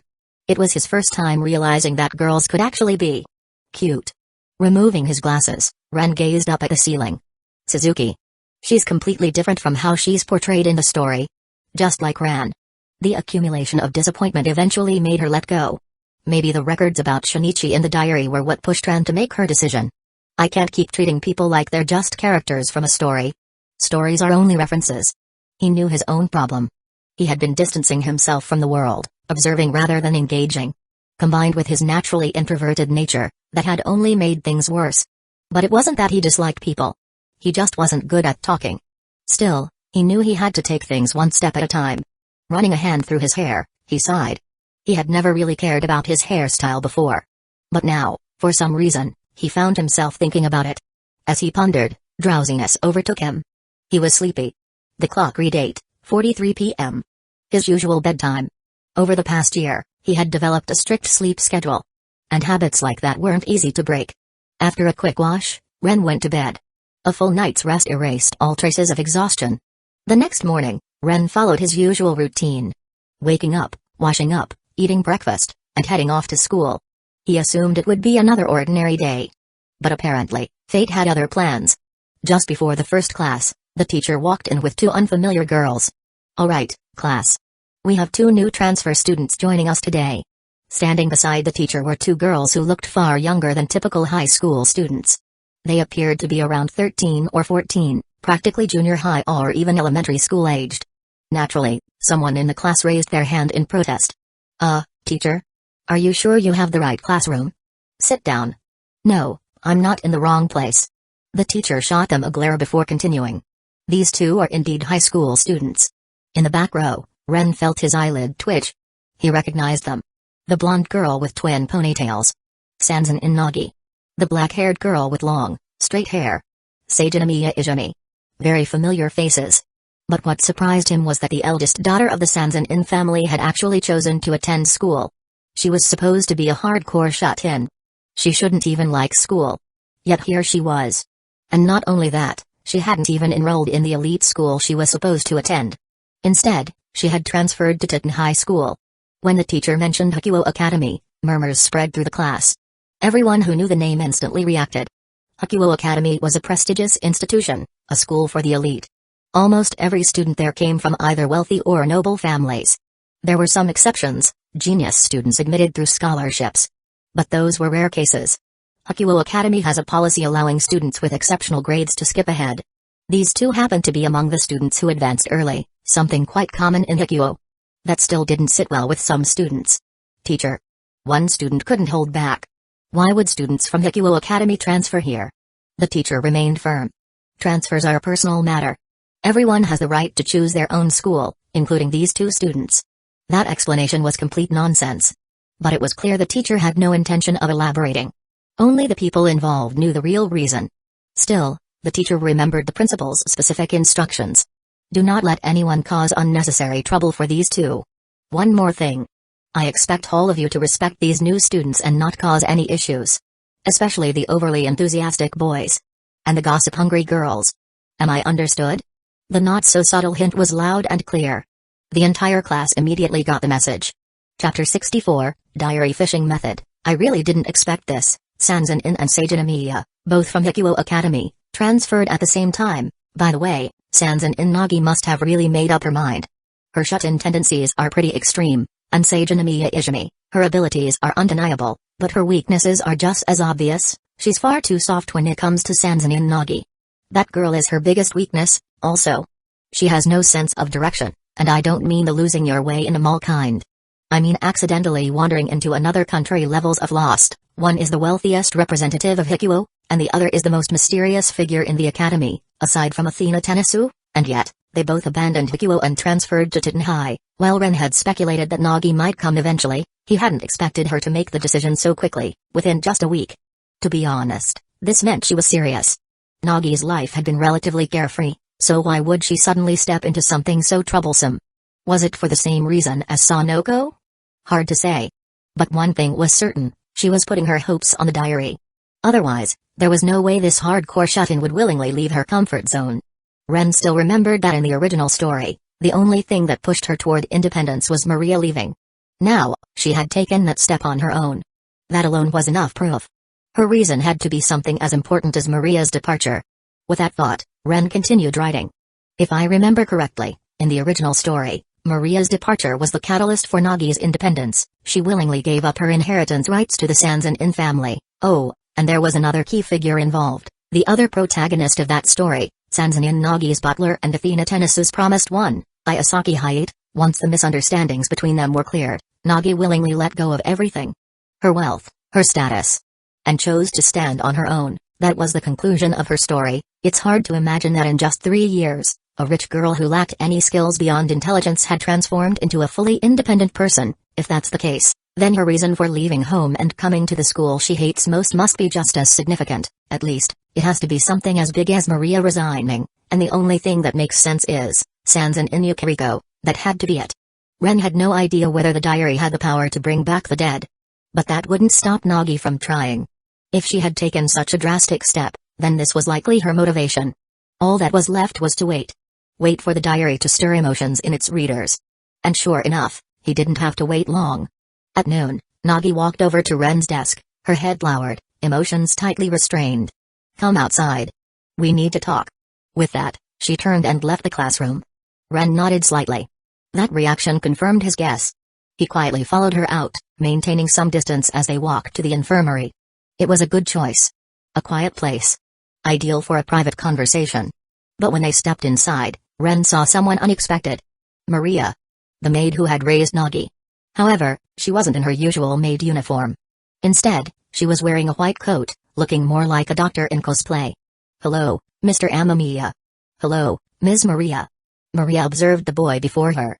His hair was slightly different from the photos she had seen, trimmed a bit, though still messy. The thick glasses on his face hid much of his expression, making it difficult to read him. His demeanor was quiet, almost somber, clearly not someone who enjoyed talking much. "Mr. Amamiya, I'll be counting on you to look after Nagi. You don't need to thank me." Ren's voice was calm. Nagi made her own choice. Whatever she gains, it's her own fate. But let me remind you. Every so-called gift from fate comes with a price. When you accept something, you have to remember. The cost will come due eventually. The world wasn't kind. Every benefit came with an invisible hook. By the time people realized it, they were already too deep to escape. Ren turned his gaze to Nagi. "You want to use the diary's power to bring your mother back. But the price might be that your fate will be tied to mine." It might sound grand, but under the diary's rules, that's exactly what it means. And that's not a small price to pay. Nagi bit her lip. Of course, she knew nothing in this world came for free. Growing up in a wealthy family, she understood the concept of equivalent exchange better than most. The diary had laid out its rules very clearly. If you want something, stay close to Amamiya Ren. It was practically an open contract. And if she agreed to those terms, then this was the cost. Once a connection was made. Once their fates intertwined. There was no going back. The diary was like a fishing line, throwing out bait after bait, luring in those who couldn't resist the temptation. Nagi clenched her fists. "Are you so sure about all this?" "I'm not sure at all." Ren wasn't gloating. If anything, he looked wary. When your wish is granted, the diary won't stop there. It will only magnify your desires. When your mother returns, can you accept that she will still eventually pass away? Can you accept that after bringing her back, you will have to lose her again? When you can't choose, you have no choice but to endure it. But when you do have a choice. Nagi had no words. Chapter 65, The Principle of Voluntariness. Seeing Nagi fall silent, Ren didn't press her further. Instead, he stepped aside, giving her space to think. "Nagi, this is something you need to decide for yourself." Maria didn't urge her either. Instead, she turned to Ren. "Mr. Amamiya, may I have a word with you?" "Of course." The two didn't move far, simply standing a short distance away from Nagi. "How much do you know about Miss Yukiriko?" Maria asked. "Not much," Ren replied casually. Maria gave him a sharp look. "I know she made a wish for her daughter at the royal garden, with the aid of the imperial family," Ren continued. "When she needs help, she calls out the name of the person she's most connected to, and he will come to her, whether from the past or the future. She made this wish at the cost of everything she had left. But Sanzan Yukiriko was someone favored by fate. As far as I know, while her body perished, her soul never entered the cycle of reincarnation. In fact, I recall that she appeared in Nagi's future, though not in her original form." Maria stiffened. This didn't sound like someone who didn't know much at all. If anything, Ren seemed to have too much information. More importantly, Yukiriko had sacrificed everything for Nagi. The price of her wish had been enormous. But what truly shocked Maria was Ren's claim that Yukiriko wasn't completely gone. "Are you saying Miss Yukiriko isn't really dead?" "In a way, yes. This likely has to do with Yukiriko's unique circumstances. Sanzan Yukiriko was an extraordinary person. Her life had been shaped by an unusual mix of luck and fate. Every bit of fortune she had accumulated in the past had converged into this single moment, allowing her to escape total erasure. But in return, fate had abandoned her entirely. The fact that she still appeared in future events meant one thing: Sanzan Yukiriko's soul still existed. Whether as a lingering presence or something else entirely, she had not completely vanished. That being said, meeting Yukiriko through normal means should be impossible. Maria exhaled softly, processing the information. So that was it. Miss Yukiriko wasn't truly gone, but her physical body had been lost. If Nagi wanted her back, the price would undoubtedly be steep. Maria shifted topics. About that diary. Do you think there's a way to resist its temptation? Ren nodded without hesitation. Yes. How? Give up unnecessary desires. Simply accumulate the diary's rewards, starting small and working up. As long as you don't let the diary influence you, you won't be tempted. Maria rubbed her temples. That sounded easy in theory. But the real question was, could Nagi actually do it? From what Maria knew, probably not. She sighed. Even if the diary's temptation can be resisted, Nagi won't be able to. If Miss Yukiriko really comes back, Nagi won't be able to bear losing her again. And to prevent that, she'll keep relying on the diary. Ren already understood this. That's why the diary functions as bait. It dangles rewards in front of its holders. If they want something badly enough, they will willingly entwine their fate with mine. That is the price of possessing a diary. Besides, this isn't just theory. It's something I've tested myself. Maria's expression turned serious. You've tested it? Yes. The diary's rewards are influenced by the holder's own desires. A stronger desire will shape the type of reward granted. If someone wants to maximize their benefits, they need to study my diary carefully. As for other mechanics, I haven't fully explored them yet. Maria absorbed his explanation. So the diary wasn't just handing out random rewards, it was tailored to the user's subconscious needs. That meant that as long as Nagi continued using it, she would get what she wanted. And that was something Nagi would never be able to resist. Maria hesitated before speaking again. And about this whole intertwining of fate. She cleared her throat awkwardly. Nagi is only 13. Isn't that too soon? Ren stared at her, clearly caught off guard. Ms. Maria, he said flatly, I wasn't talking about that kind of relationship. Maria coughed, suddenly feeling embarrassed. Oh. I see.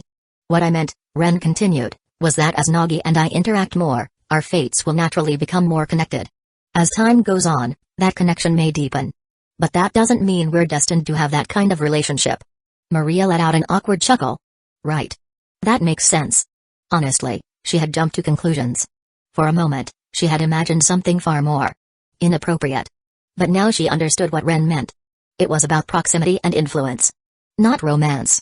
But, Maria pointed out, it could turn into that kind of relationship. It's not guaranteed to, though, Ren replied. Also, there's another layer to this intertwining of fate I mentioned. As diary holders continue using the diary, they will inevitably grow more dependent on me. My choices, my actions, will start to affect them directly. Maria finally understood. This was about more than just influence. It was about entanglement. The moment Nagi accepted the diary's power, leaving Ren's orbit would become nearly impossible. In the end, that was the true cost. And the worst part? It was entirely voluntary. The diary never forced its holders to stay. But once they were drawn in, escaping became nearly impossible. Maria sighed. This was a problem she had been considering from the start. And now that Nagi had made her decision, she would have to live with the consequences. If, someday, this connection evolved into something deeper, she could only accept it. Chapter 66, Formal thanks. Nagi, who had been listening nearby, suddenly blushed. Clearly, after being led astray by the conversation earlier, her thoughts had also veered in the wrong direction. She had genuinely believed Maria's assumption was correct. Who knew it would turn out to be something entirely different? Simply put, the diary was like a fishing line, luring numerous fish to take the bait. Once a fish took the bait, it would no longer think about letting go. Over time, it would grow accustomed to the presence of the fisherman holding the line. As for whether the fish would one day transform into a mermaid and stay by the fisherman's side or become something else entirely, that was up to fate. Nagi had fully grasped the diary's mechanics. The generous rewards were the bait. Everything was based on free will. Those willing to take the bait would come forward, while those unwilling would walk away. But once someone took the bait, it wasn't a temporary deal, it was for life. Now that she understood this, Nagi no longer hesitated.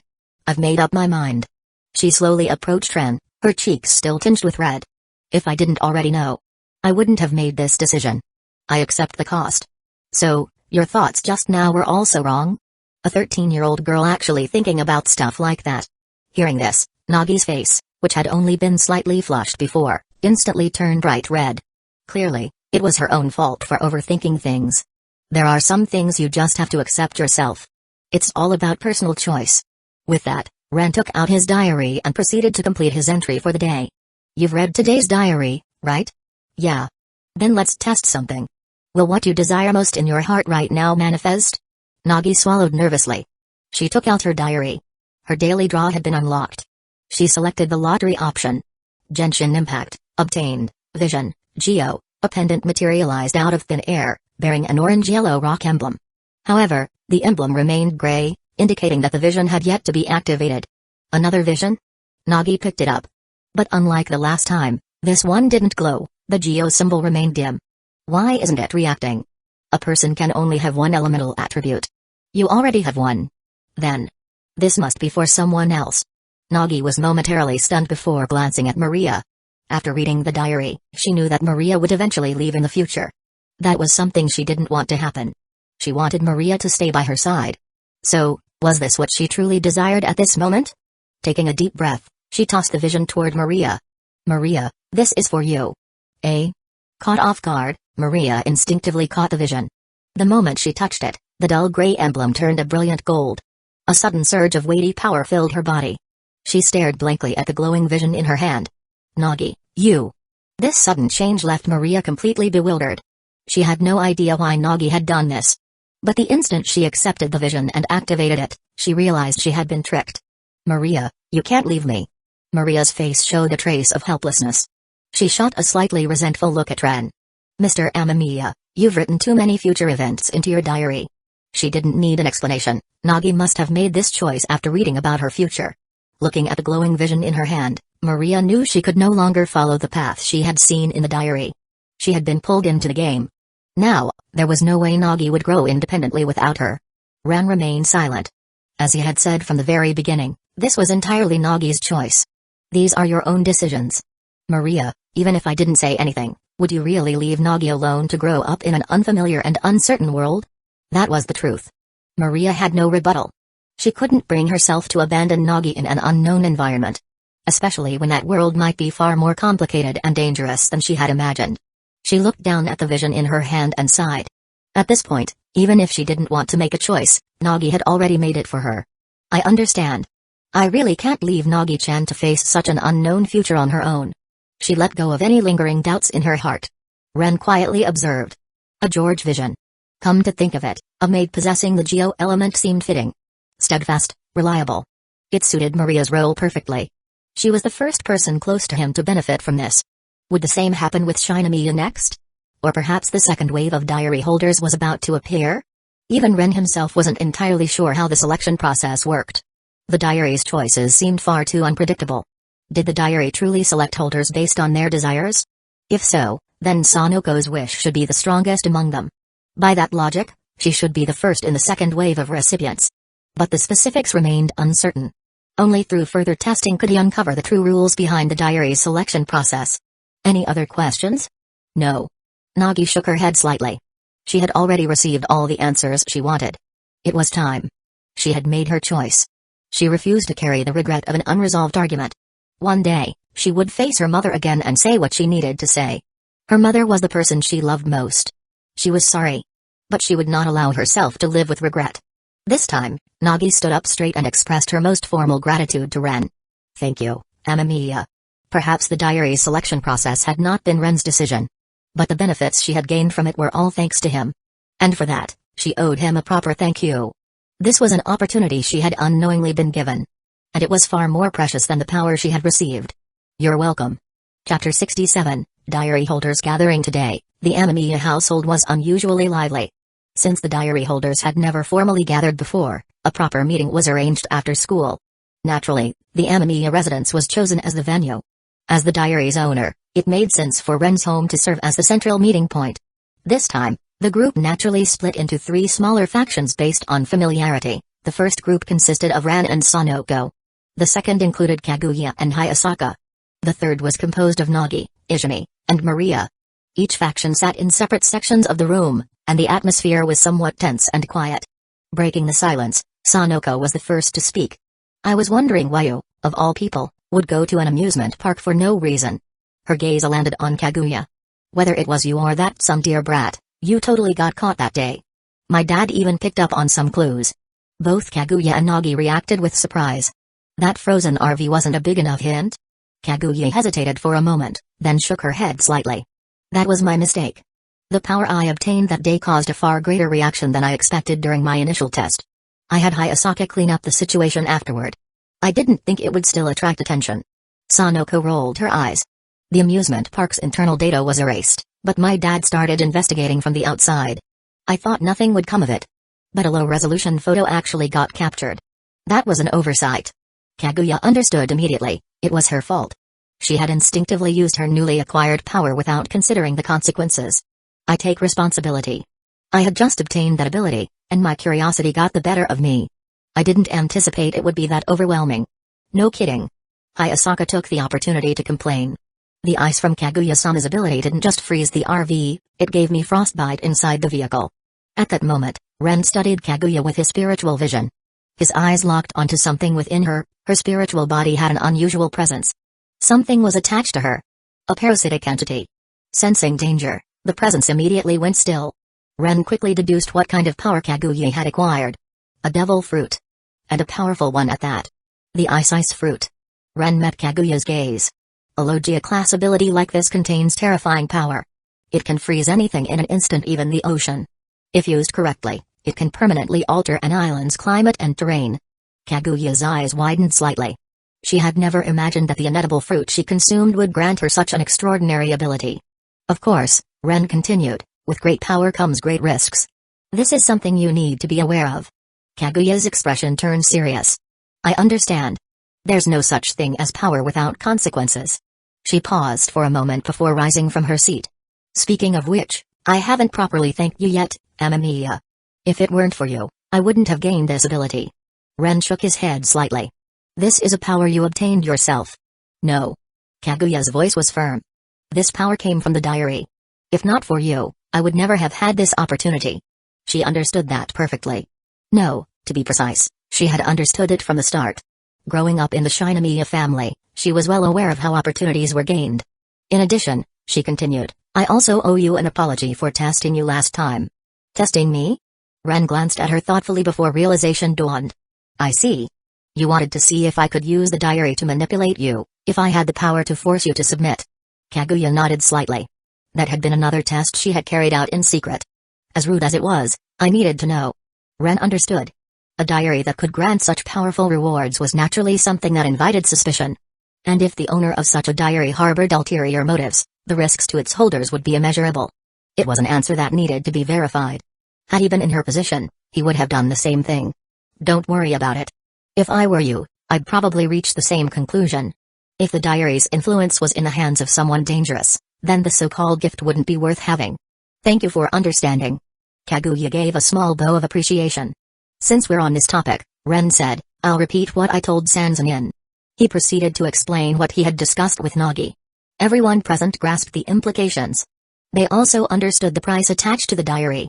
Sanoko, however, had her own take on it. It's not just about the diary's rewards. She tapped her chin in thought. There's also the future knowledge that Amamiya has brought to us. Maybe there's a gap between the diary story and our actual future, but the information is still valuable. We know the future, and we also know that it can change. I'd say that's part of the cost too. She glanced at Ren. The diary forces us to stay connected to you. In other words, our futures are bound to you in some unusual way. Maybe we'll become lovers, maybe we'll just be friends, or maybe we'll end up as partners. But if it ever reaches that point, then it wouldn't be a cost at all. Wouldn't it just be something both sides willingly accept? That's true. Kaguya nodded slightly. The initial connection may not have been our choice. But the decision to maintain this connection is ours to make. If things develop further in the future, it wouldn't be a price to pay. It would simply be the natural course of events. Perhaps, at the beginning, it had felt like fate was being forced upon them. But once that forced connection turned voluntary, then, from that moment on, it was no longer a burden, but a choice. Chapter 68, The Future Can Be Slowly Explored. Well then, let's get back to today's gathering. Ren shifted the topic back on track. The main purpose of today's meeting is for everyone to get to know each other better. After that, I'll explain my next course of action. My next move might be a bit reckless. This statement piqued the interest of everyone present. After giving them a moment to process, Ren continued. Regarding the future, do any of you have a specific direction in mind? The future? Kaguya considered the question carefully before shaking her head. I never really planned for my future. The Shinomiya family has always dictated my path. Most of my future has been decided for me. I haven't spent much time thinking about it myself. Ha.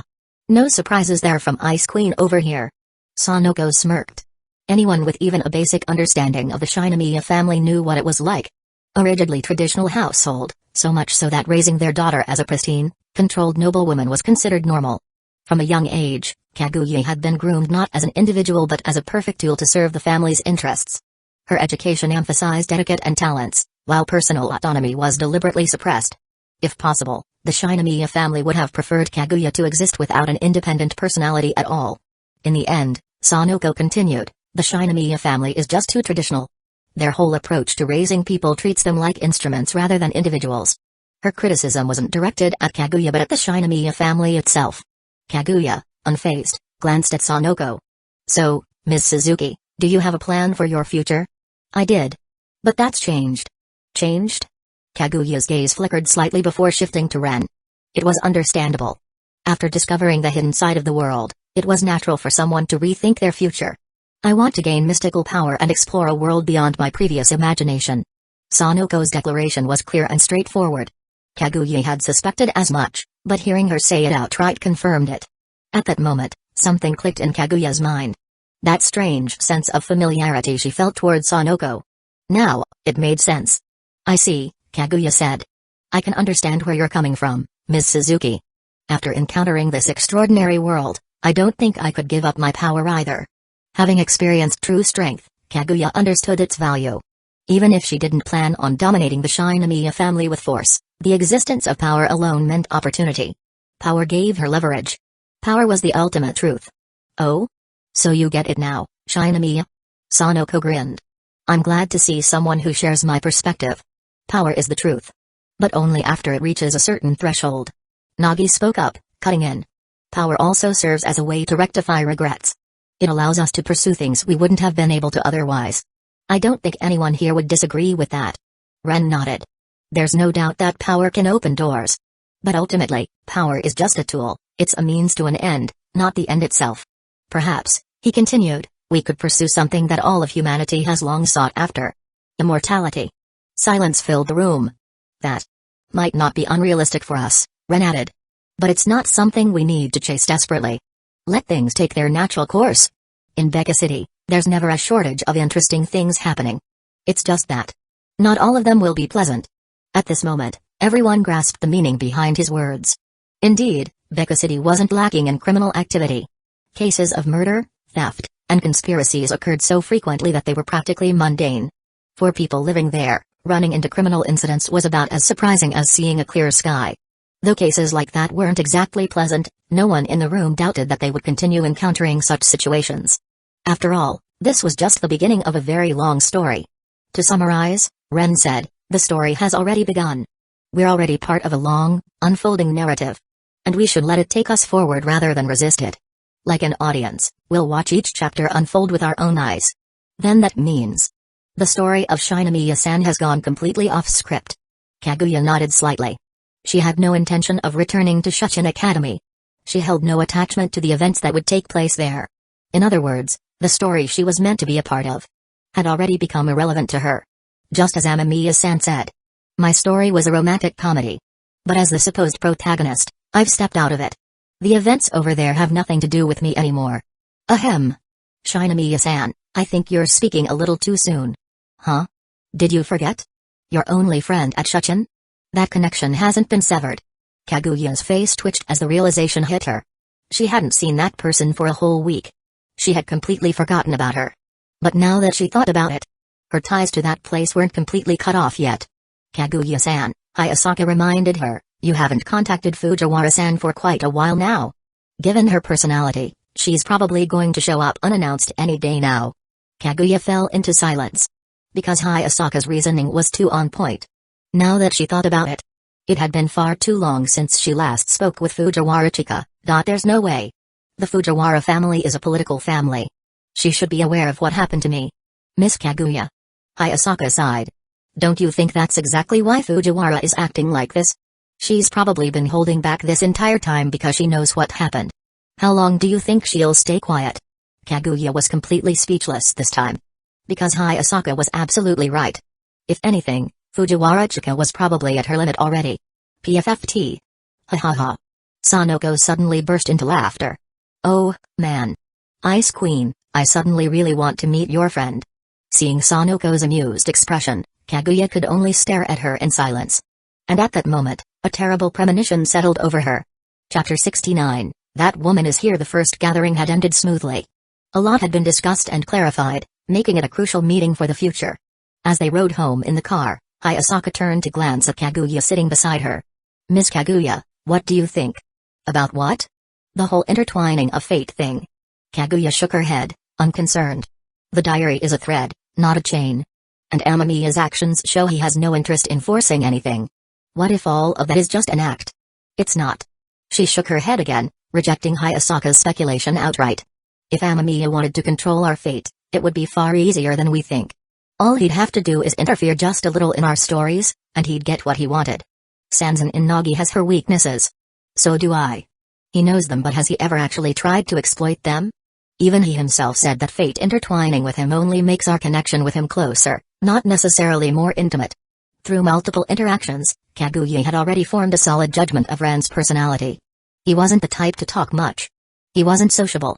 He did things quietly and rarely engaged with strangers. At first glance, he seemed cold and indifferent. But beneath the surface, he was someone with deep thoughts, someone who could endure loneliness and resist temptation. He kept a certain distance from girls, always maintaining a level of politeness. But wasn't that politeness also a form of detachment? On top of that, Kaguya continued. Based on our investigation, he's lived alone since childhood. Other than part-time jobs, he barely has any social life. Exactly. Kaguya was now certain. She smirked slightly. Hayasaka, don't you think Amamiya is actually quite decent? Setting everything else aside, I don't dislike guys with his kind of personality. At least someone like that wouldn't talk behind my back. She despised betrayal. She hated people who gossiped behind her back. And since Amamiya knew her story, he also understood what she loathed. More importantly, he wasn't the type to spread rumors or meddle in others' business. From that perspective, his dull personality was actually rather appealing. As for status, Kaguya let out a soft, self-mocking chuckle. It was Amamiya who gave us the opportunity to speak on equal footing. This gathering may have seemed like a conversation between equals. But the truth is, if Amamiya didn't allow it, none of us would have the right to treat him as an equal. The Shinomiya name means nothing to him. Hayasaka fell silent. It was true. At this gathering, they hadn't been equals. Amamiya Ren was the one with all the power. And yet, he had never looked down on them or acted arrogantly. If anything, he had been overly polite. That alone proved that he didn't have the kind of personality that would make people resent him. So, does that mean Miss Kaguya has decided to accept it? Yes. Kaguya nodded. No one can predict the future, but at the very least, I see no harm in being friends with Amamiya. As for what happens next, that will depend on how things develop. She wasn't one to speculate too far ahead. If the relationship grew naturally, then deeper interactions wouldn't be a problem. Recalling the attitudes of the others, Kaguya chuckled. Besides, I wasn't the only one thinking this way. Suzuki Sanoko and the others seemed to feel the same. Hayasaka thought back to the atmosphere at Amamiya's house earlier. No one had explicitly stated it, but in the end, they had all silently agreed to continue this connection. There was no need to say it out loud. They would just wait and see where things led. Miss Kaguya. I was just wondering. Do you think Fujiwara is thinking the same way as you? Kaguya's amused smile froze instantly. She turned her head stiffly toward Hayasaka. Hayasaka, can you not bring up unpleasant topics? Just hearing that name gave her a headache. Fujiwara Chika was the embodiment of chaos. Kaguya let out a deep sigh, rubbing her forehead before shifting her position in the seat. What's happening at Shuchin? Even after transferring to Titan High School, she had Hayasaka keep tabs on things back at Shuchin Academy. There's some speculation about your transfer, but nothing major has happened. The only noticeable thing is that the president seems kind of depressed. Kaguya simply nodded at this news. The president should have learned by now that sometimes, he needs to yield. When he found out I was a Shinomiya, he should have known better than to indulge in fairy tale fantasies about me. What happens in romantic stories doesn't apply to me. Even if she hadn't read the future diary, she still wouldn't have chosen Shirogane Miyuki. It was simply too unrealistic. The pressure from my family alone is something he could never overcome. Let alone everything else. Hayasaka nodded in agreement. Yeah, it's just not realistic. Miyuki Shirogane was undeniably impressive as Shuchin's student council president. Academically, He had even surpassed Kaguya in most areas, except for the entrance exam. But at what cost? The ridiculous hours he spent studying, the lack of proper rest, the constant dark circles under his eyes and his reliance on black coffee told the whole story. But even if he excelled in academics, would that alone be enough to challenge the Shinomiya family? Of course not. Maybe his talent had caught Kaguya's attention at some point. But that was all. Because in the end, talent alone wasn't enough to matter in the grand scheme of things. Now that she had truly stepped away from her former life, any chance of Shire again shaking Kaguya's world had completely disappeared. Hayasaka, seeing no point in continuing the topic, shifted the conversation. Miss Kaguya, I just got a report. Fujiwara Chika is waiting for you. She actually showed up. Kaguya sighed, as if she had known this was inevitable. There was no escape. Forget it. Let's just go back and meet her. As much as she always turns everything into a mess. She is my friend, after all. Chapter 70, The Love Detectives Shock Kaguya-chan. Kaguya-chan. Before Kaguya could react, she found herself being hugged and squeezed. The sensation was incredibly uncomfortable, mainly because the chest pressing against her was surprisingly firm. At first, it seemed like an overly affectionate display between friends. But to Kaguya, it felt more like mockery. To make matters worse, the owner of this chest seemed to be crying. Kaguya, already suffering from a headache, felt it worsen instantly. This woman. Fujiwara Chika was beyond troublesome. And when she got emotional like this, she became an absolute nightmare. With an exasperated sigh, Kaguya turned toward Hayasaka. Understanding the unspoken request, Hayasaka stepped in immediately. She pried Fujiwara off of Kaguya, physically restraining her before pulling her back a few steps. Miss Fujiwara, please calm down. Fujiwara, now firmly held in place, finally noticed who had stopped her. Hayasaka. She recognized Hayasaka, they had met a few times before. Back when she was still at Shuchin, Hayasaka would occasionally approach her whenever Kaguya needed something. There were even times when Hayasaka got roped into activities with the board games club. Wait a second, why are you in Kaguya's house? Fujiwara's face was filled with confusion. Hayasaka, who had expected this reaction, maintained a composed expression. She let go of Fujiwara, took a step back, and bowed slightly with perfect maid etiquette. Allow me to formally introduce myself, Miss Fujiwara. I am Miss Kaguya's personal maid, Hayasaka I. Fujiwara's eyes widened in shock. Wait. You've always been Kaguya's maid? She pouted, clearly feeling betrayed. So that's why you always showed up out of nowhere whenever I looked for Kaguya. You were trying to keep me away, weren't you? At least she was self-aware. Of course, Hayasaka wasn't about to admit it outright. She kept her expression calm and professional. Unfortunately, Ms. Kaguya never had the freedom to meet with others as she pleased. Her daily schedule was meticulously arranged and couldn't be disrupted for anyone. That was the will of Master Oko. Fujiwara blinked. Master Oko? Hayasaka, aren't you supposed to be Kaguya's maid? Miss Fujiwara, you really do have a simple way of thinking. Without hesitation, Hayasaka shifted all the blame onto Shinomiya Oko, Kaguya's older brother, who was now living a retired life. In the past, I was placed by Master Oko as a watchdog next to Miss Kaguya. My role was to observe her life, monitor her actions, and report everything to him. At the same time, I was to assist in shaping her into a proper, obedient lady of the Shinomiya family, someone who followed etiquette perfectly, nothing more. After all, the ultimate goal was to ensure that the Shinomiya family could maximize its benefits through her. Kaguya nearly lost her composure right then and there. If she hadn't known the truth, she might have believed it. While her brother had indeed placed Hayasaka by her side to watch over her, he hadn't gone so far as to mold her into a tool. And Hayasaka had never been fully loyal to him either.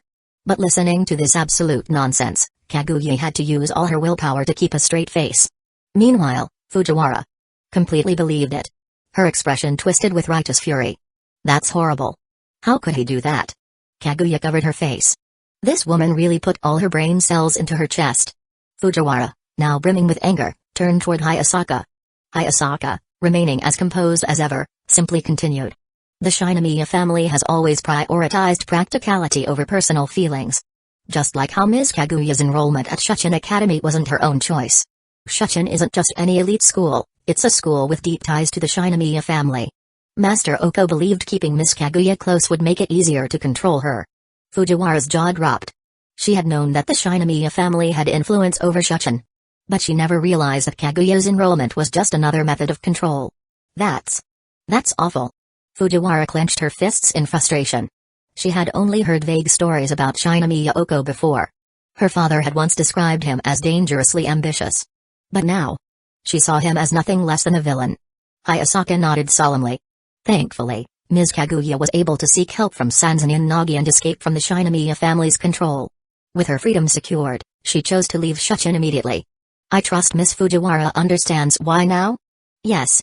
It makes perfect sense. Fujiwara nodded firmly. At that moment, she completely sympathized with Kaguya. So, Kaguya, you didn't leave just to avoid me? Her eyes shone expectantly. Kaguya sighed, a little helpless. No, Fujiwara. There were many reasons I chose to leave. But avoiding you wasn't one of them. Fujiwara beamed with relief. But then, one of my reasons was avoiding the president. Fujiwara froze. Avoiding the president? Kaguya gave her a flat look. Fujiwara, you do realize the president has been trying to get my attention, right? Fujiwara, self-proclaimed love detective, looked absolutely shocked.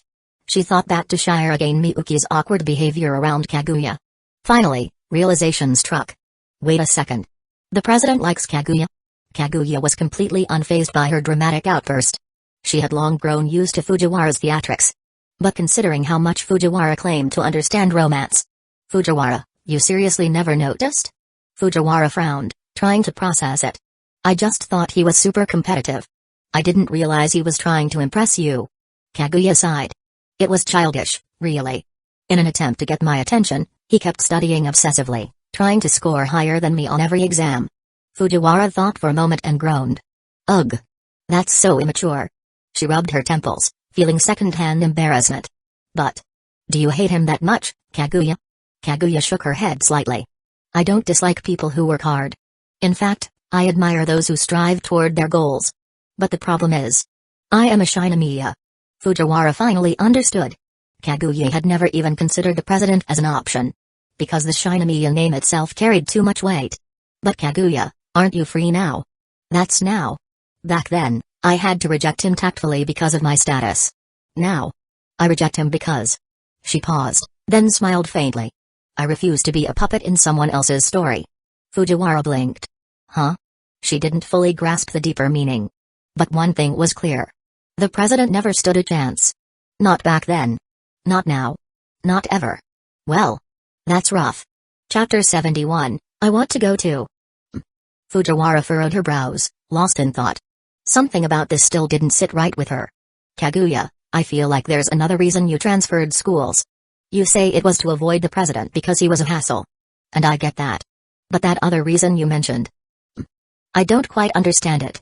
Still, I feel like whatever you're hiding is connected to that reason I don't understand. Kaguya fell silent. This woman's intuition was too sharp. Even when she deliberately hid something, Fujiwara could still sense that something was off. Miss Kaguya, it seems you won't be able to keep it from her. Hayasaka's voice was laced with amusement. Hayasaka. You can't keep dodging this forever. Kaguya frowned in frustration but had to admit Hayasaka had a point. If Miss Fujiwara decides to investigate, she'll find out eventually. After all, Sanzanin and Seijinomiya transferred schools at the same time as you. No matter how much you try to hide it, that's something you can't cover up. Kaguya let out a sigh. She was right. Her reasoning for transferring was flimsy at best. But what about Sanzanin Nagi and Seijinomiya Izumi? There was no way to explain their transfers away so easily. Yeah. It's impossible to keep it hidden completely. Exactly. Rather than waste energy trying to hide things from Miss Fujiwara, why not just tell her the truth, like Miss Sanzanin did? Hayasaka's suggestion made Kaguya hesitate. But after a moment of deliberation, she relented. If Fujiwara decided to dig into this, she'd eventually start asking questions about Amamiya. And knowing how unpredictable she was, she'd probably go straight to him for answers. Ah. Kaguya sighed again. She had wanted to keep this a secret. But in the end, it was impossible. Alright, Fujiwara. I'll show you something. This isn't something we can discuss here. Come with me. Oh? Fujiwara's curiosity burned even stronger as she eagerly followed Kaguya. Kaguya led her to the mansion's indoor swimming pool. She didn't say a word as she walked forward. Kaguya-chan. Fujiwara tilted her head, confused. Miss Fujiwara, just watch. Kaguya took another step forward, onto the water's surface. But instead of sinking, the water beneath her began to freeze solid. Fujiwara's eyes went wide. Magic? She ran forward, placing her hand on the unfrozen part of the water. It felt normal. The temperature wasn't particularly low, and nothing seemed unnatural about it. But when she turned back, the water beneath Kaguya's feet had completely frozen over. This wasn't a trick. It wasn't stage magic or an illusion. It was as if the water had been exposed to extreme cold in an instant. Fujiwara, raise your hand. Fujiwara did as she was told, lifting her hand out of the water. Zizizi. A chilling aura burst forth, spreading from Kaguya and engulfing the entire swimming pool. In mere seconds, the entire pool had frozen solid. Fujiwara stood there, completely stunned. This wasn't a magic trick. There was no way magic could produce something this real. The biting cold sent shivers down her spine. As she looked at Kaguya standing atop the ice, she finally understood. This is a superpower. Rather than fear, excitement filled Fujiwara's voice. Her reaction was completely different from what a normal person would have. Hey! Stepping onto the ice, Fujiwara carefully tested her footing. The ice was thick, solid enough to support her weight without issue. She had just touched the liquid water a few seconds ago. And yet, now it had turned into a frozen surface strong enough to walk on. This is amazing. Fujiwara's eyes sparkled with fascination. Kaguya's superpower can freeze an entire swimming pool in seconds. Then, she turned back toward Kaguya. So, is this the real reason you transferred to Titan High School? She tapped her chin, thinking hard. Kaguya never had a power like this before. And it's weird that Sanzanin suddenly started helping her. But if Sanzanin and Kaguya are connected by this, then it makes sense. Fujiwara's mind worked quickly, piecing together the clues. Sanzanin Nagi. Sajinamiya Izumi. And now Kaguya had superpowers. All of them transferred schools at the same time. That couldn't be a coincidence. If Kaguya's transfer is related to the sudden appearance of her superpowers, then that means the school itself is connected to this. Or rather, Fujiwara's eyes lit up with realization. There's someone at Titan High School who's responsible for this, isn't there? Probably a single person. And that person is most likely a boy. Kaguya and Hayasaka exchanged glances. They hadn't expected Fujiwara to figure it out so quickly. Fujiwara caught Kaguya's expression and grinned knowingly. I got it right, didn't I? This must have been another reason Kaguya rejected the president. Well, the president was really pitiful. But if someone could grant Kaguya superpowers, then Shirogane Miyuki never stood a chance. Oh well. Fujiwara quickly moved on from feeling bad for the president. There was something far more interesting right now. Kaguya, I want to transfer too. Kaguya blinked. What? Fujiwara crossed her arms and nodded confidently. I wanna go to Titan High School too. On one hand, it's for my friend. But on the other, I'm way too curious to just let this go. Kaguya sighed. Fujiwara, this is your own decision. But there are some things I need to explain to you first. Fujiwara nodded eagerly. Kaguya didn't hold back. She began explaining the details about the diary. Fujiwara listened intently. Oh. Her eyes sparkled even more. So even normal people, as long as they get that diary, they can awaken superpowers too? This is so cool. Fujiwara had made up her mind. She was definitely transferring. There was no way she was missing out on something this exciting. Chapter 72, The Girl's Troubles. After seeing off all the guests, Ren finally had some free time. Taking advantage of the moment, he sat down and began writing in his diary. Today was the gathering of diary holders. It was a process of going from strangers to acquaintances. Oh, right. There was actually something important I forgot to mention today. It's about the abilities gained by Shinomiya and Sanzanin. Both the devil fruit and the vision come with side effects. The vision functions as an external organ that absorbs elemental magic from the surroundings and converts it into power. However, it cannot be separated from its owner. If a vision is forcibly removed, it causes serious problems. Most notably, the owner will be unable to use their elemental abilities. So, anyone who possesses a vision should take good care of it. Of course, a vision can only be used by the person who has activated it. If someone else tries to steal it, they'll suffer severe backlash. The vision will automatically release elemental energy powerful enough to burn an attacker to ash. In short, keep it safe and avoid unnecessary accidents. Now, about the devil fruit, I don't remember its exact mechanics, but after observing Shinomiya, I noticed something unusual. There's a spirit attached to her soul, a unique imprint that likely came with the fruit. This imprint seems to be both the source of her power and the reason for the devil fruit's curse. All devil fruit users lose their ability to swim. They're rejected by the sea. This is the unavoidable price of obtaining such power. Shinomiya is lucky. She ate one of the strongest Logia fruits, the ice fruit. Even if she's rejected by the sea, she can just freeze the water beneath her feet. No big deal. Still, even if she wears a swimsuit, I doubt she'll have many chances to enjoy the ocean. On the other hand, the ability Mori obtained is far more normal. Her only real issue might be something girls worry about more.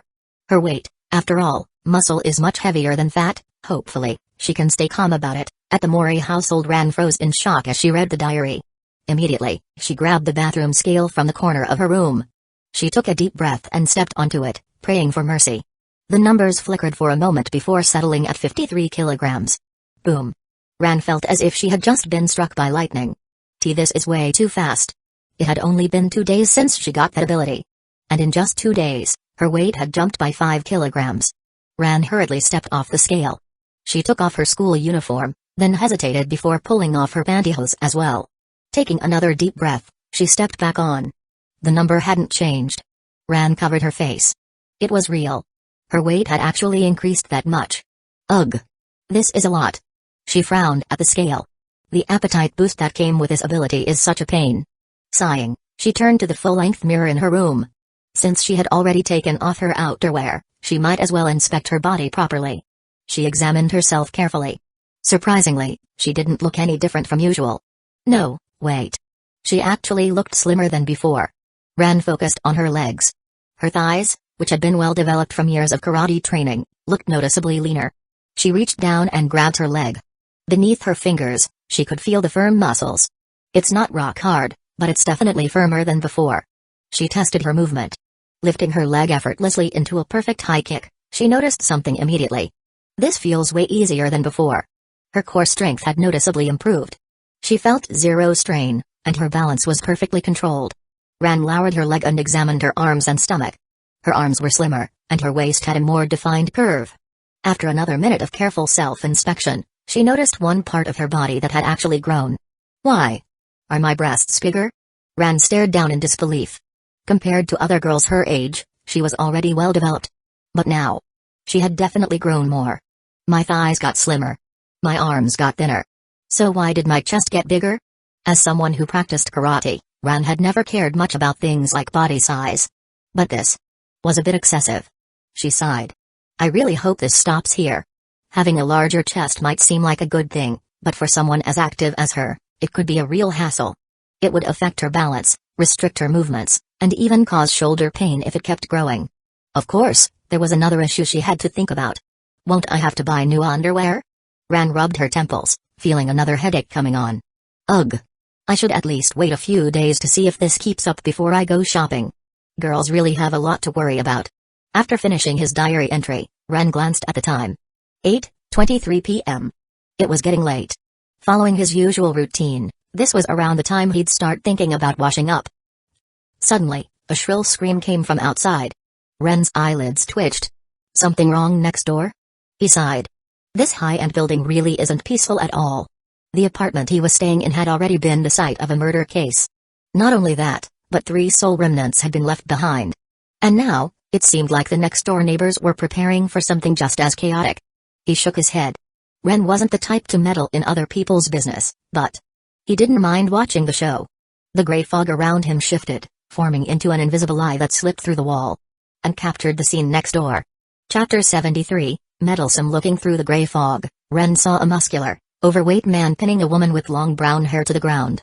The man's hands were wrapped tightly around the woman's neck, his expression twisted with anger, like he had a deep grudge against her. Ren frowned. TSK, what a pain. Sheesh. He always said he wouldn't meddle in other people's affairs, yet here he was, already stepping out of his room. The man was choking her in the hallway. How impatient could he be? Why? Why are you avoiding me? The man's voice was crazed as he squeezed harder. He looked like he had been abandoned or maybe even cheated on. Ren didn't bother thinking too much about it.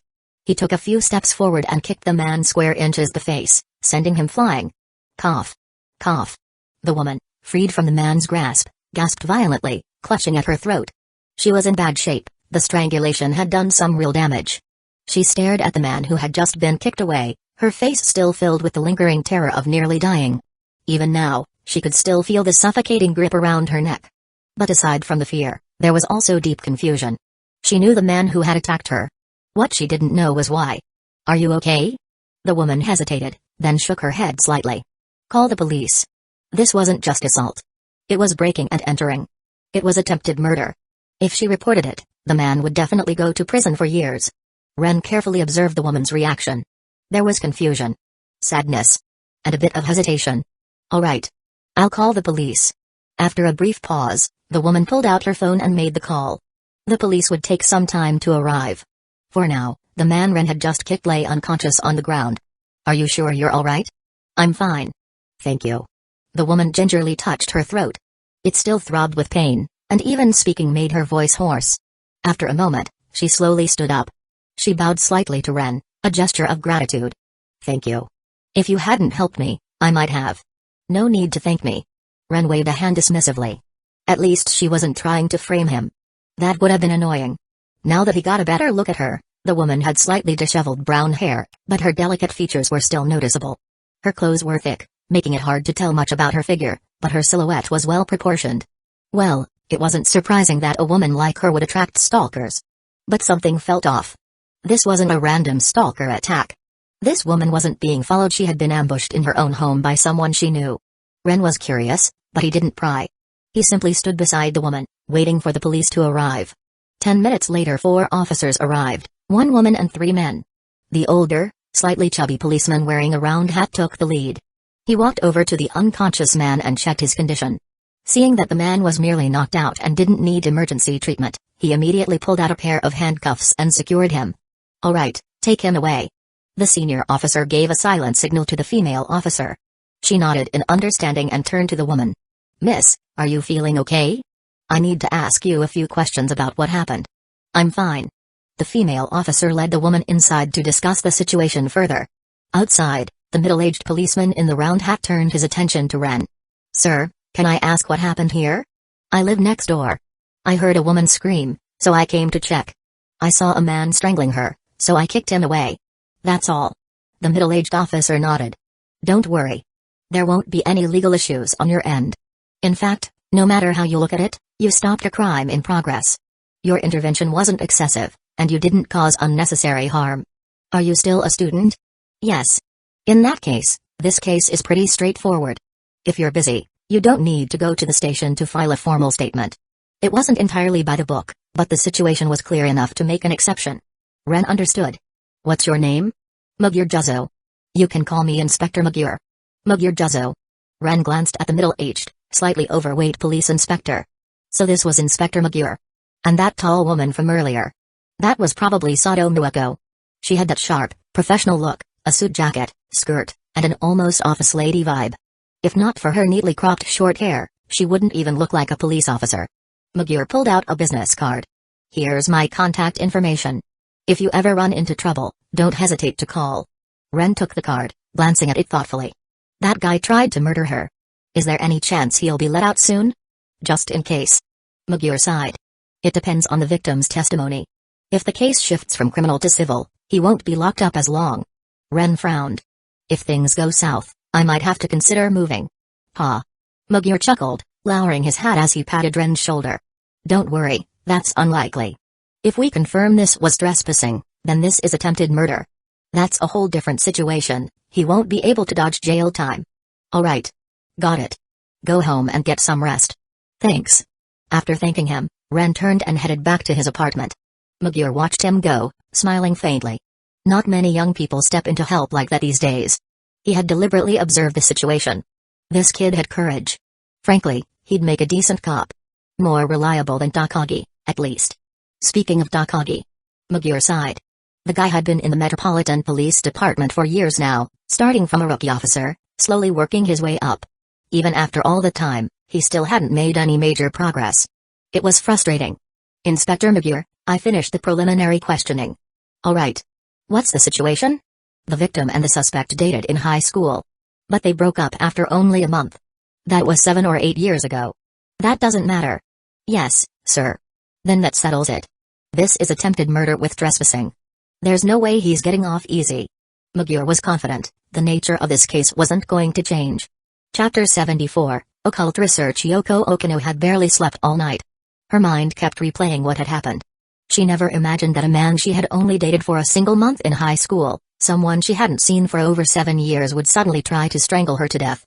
When she finished giving her statement at the Metropolitan Police Department, She also learned why they had broken up all those years ago. Back in high school, she had been scouted by an entertainment agency, which had immediately arranged for her training and preparation for debut. At the time, her boyfriend had been seen as a liability. So, without her knowledge, the agency had paid him off to leave her. If she had found out back then, she probably would have been furious. But after struggling in the idol industry for years, she had came to understand how the business worked. For female idols, image was everything. The industry favored pure, untarnished girls, those who seemed innocent and untouched. No matter how talented someone was, once they were labeled as a scandalous woman, their career would be permanently limited. And once someone took that route, there was no turning back. Looking at it from her current perspective, that relationship had been so short. It hadn't even lasted a full month. And in high school, they had been too young and immature to have done anything serious. Because of her own self-discipline, she hadn't made any mistakes that could come back to haunt her. Now, she couldn't understand that man at all. Even if her breakup had been arranged by her agency, he had accepted the money and left. It was just a 1-month high school relationship that had ended over money. So why was he acting like this now? Was he pretending to be a heartbroken lover? Or was this about money again? Yoko Okino had no idea. After all these years, the first thing he did when they met again was try to kill her. She sighed. I should be thinking about how to thank that boy. Dwelling on that man's twisted reasoning was pointless. She needed to focus on the person who had actually saved her. If that boy hadn't stepped in last night, she might have ended up in the news. And not in a good way. If things had gone differently, every newspaper in the country would be running headlines about how she was murdered by her high school boyfriend. The thought alone made her shudder. She glanced at the time. She had been so shaken that she hadn't dared to go home, staying at the police station all night instead. 8:23 a.m. High school students should be in class by now. Well, I'll wait until the afternoon. I need to properly thank him. Titan High School, faculty office. Meanwhile, at Titan High School, Kaguya was discussing something with a teacher. You want to start an occult research club? The teacher was a little surprised by her sudden request. Yes. Sanzanin, and Sajanamiya are all very interested in the occult. We frequently discuss related topics. Shinamiya. Sanzanin. Sajanamiya. That combination of names made the teacher break into a nervous sweat. These girls weren't just students. They were heiresses, the kind every teacher in the school had to be mindful of. But if they only wanted to start a club, that was perfectly reasonable. All right. There's no issue with your request. The club will be approved soon. Thank you, Sensei. Kaguya gave a polite bow. Seeing that, the teacher visibly relaxed. Despite their status, these girls weren't difficult to deal with. The club application was quickly submitted and just as quickly approved. They were even given a spacious classroom with great lighting to use as their clubroom. The occult research clubroom. By the time the clubroom was ready, it was fully furnished. The setup was nothing like a normal classroom. It had elegant decor, and in the center of the room was a massive U-shaped sofa. 3 large bookshelves lined the walls, filled with manga, novels, and various reference books. There was also a collection of fine teas and teacups. On the opposite side of the room stood a giant flat-screen TV, with multiple gaming consoles neatly arranged below it. Rather than a clubroom, this looked more like a high-end entertainment lounge. Considering that Shinamiya and Sanzanin were behind it, it wasn't surprising that they had managed to set this up in just one morning. This is a clubroom? Ran looked around, completely stunned. The size, layout, and atmosphere of the room felt out of place in Titan High School. It was a far cry from the usual dingy clubrooms most students got. This doesn't feel like a club at all. That's normal. Sanoko wasn't fazed at all. Shinamiya and Sanzanin both invested in Titan High School when they transferred here. With that kind of influence, it's only natural that the clubs they start wouldn't be treated like normal clubs. Besides, as club members, we now have a perfect excuse to take breaks from class. The reason? Club activities. Club activities. Ran's eyes widened in realization. Wait. The school actually lets you skip class because of this? Sanoko laughed. Sounds crazy, right? Yeah. The school allowed it for 2 main reasons. First, because Shinamiya and Sanzanin financially support Titan High School. And second, all 3 of them are prodigies. Ran was stunned. Sanzanin and Sajanamiya both skipped grades at Haku Academy, which is an elite school for nobility. The way they think is completely different from normal people. Meanwhile, Shinamiya has been ranked 2nd in Shuchin Academy for 2 years in a row. These 3 are just built different. Ran slowly nodded, glancing at the trio. Kaguya had flawless etiquette and a commanding presence. Nagi and Izumi were petite in both age and stature, but despite their size, their intelligence was undeniable. Setting aside the mystery of the diary, these three were truly exceptional. Thinking about it that way, it made sense that the school gave them so much freedom. They probably don't even need to worry about academics. Ren sighed. Meanwhile, the only boy in the club, Ren looked genuinely troubled. Unlike these overachievers, he wasn't particularly good at studying. He didn't have some supernatural talent or a genius-level IQ. So being surrounded by these academic monsters was giving him a headache. PFFT. Sanoko grinned, amused by his distress. Well, it can't be helped. If you fall behind, Amamiya, you'll just have to get Shinamiya, Sanzanin, or Sage Anamiya to tutor you. Chapter 75, Orbital Observation Object. If it's about studying, I'm fairly confident. Kaguya rarely spoke about her abilities with such certainty. She wasn't the type to boast, but when it came to academics, she knew her strengths. If I ever need help, I'll trouble you, Shinamiya-san. Well, you're always welcome to. Ren sighed internally.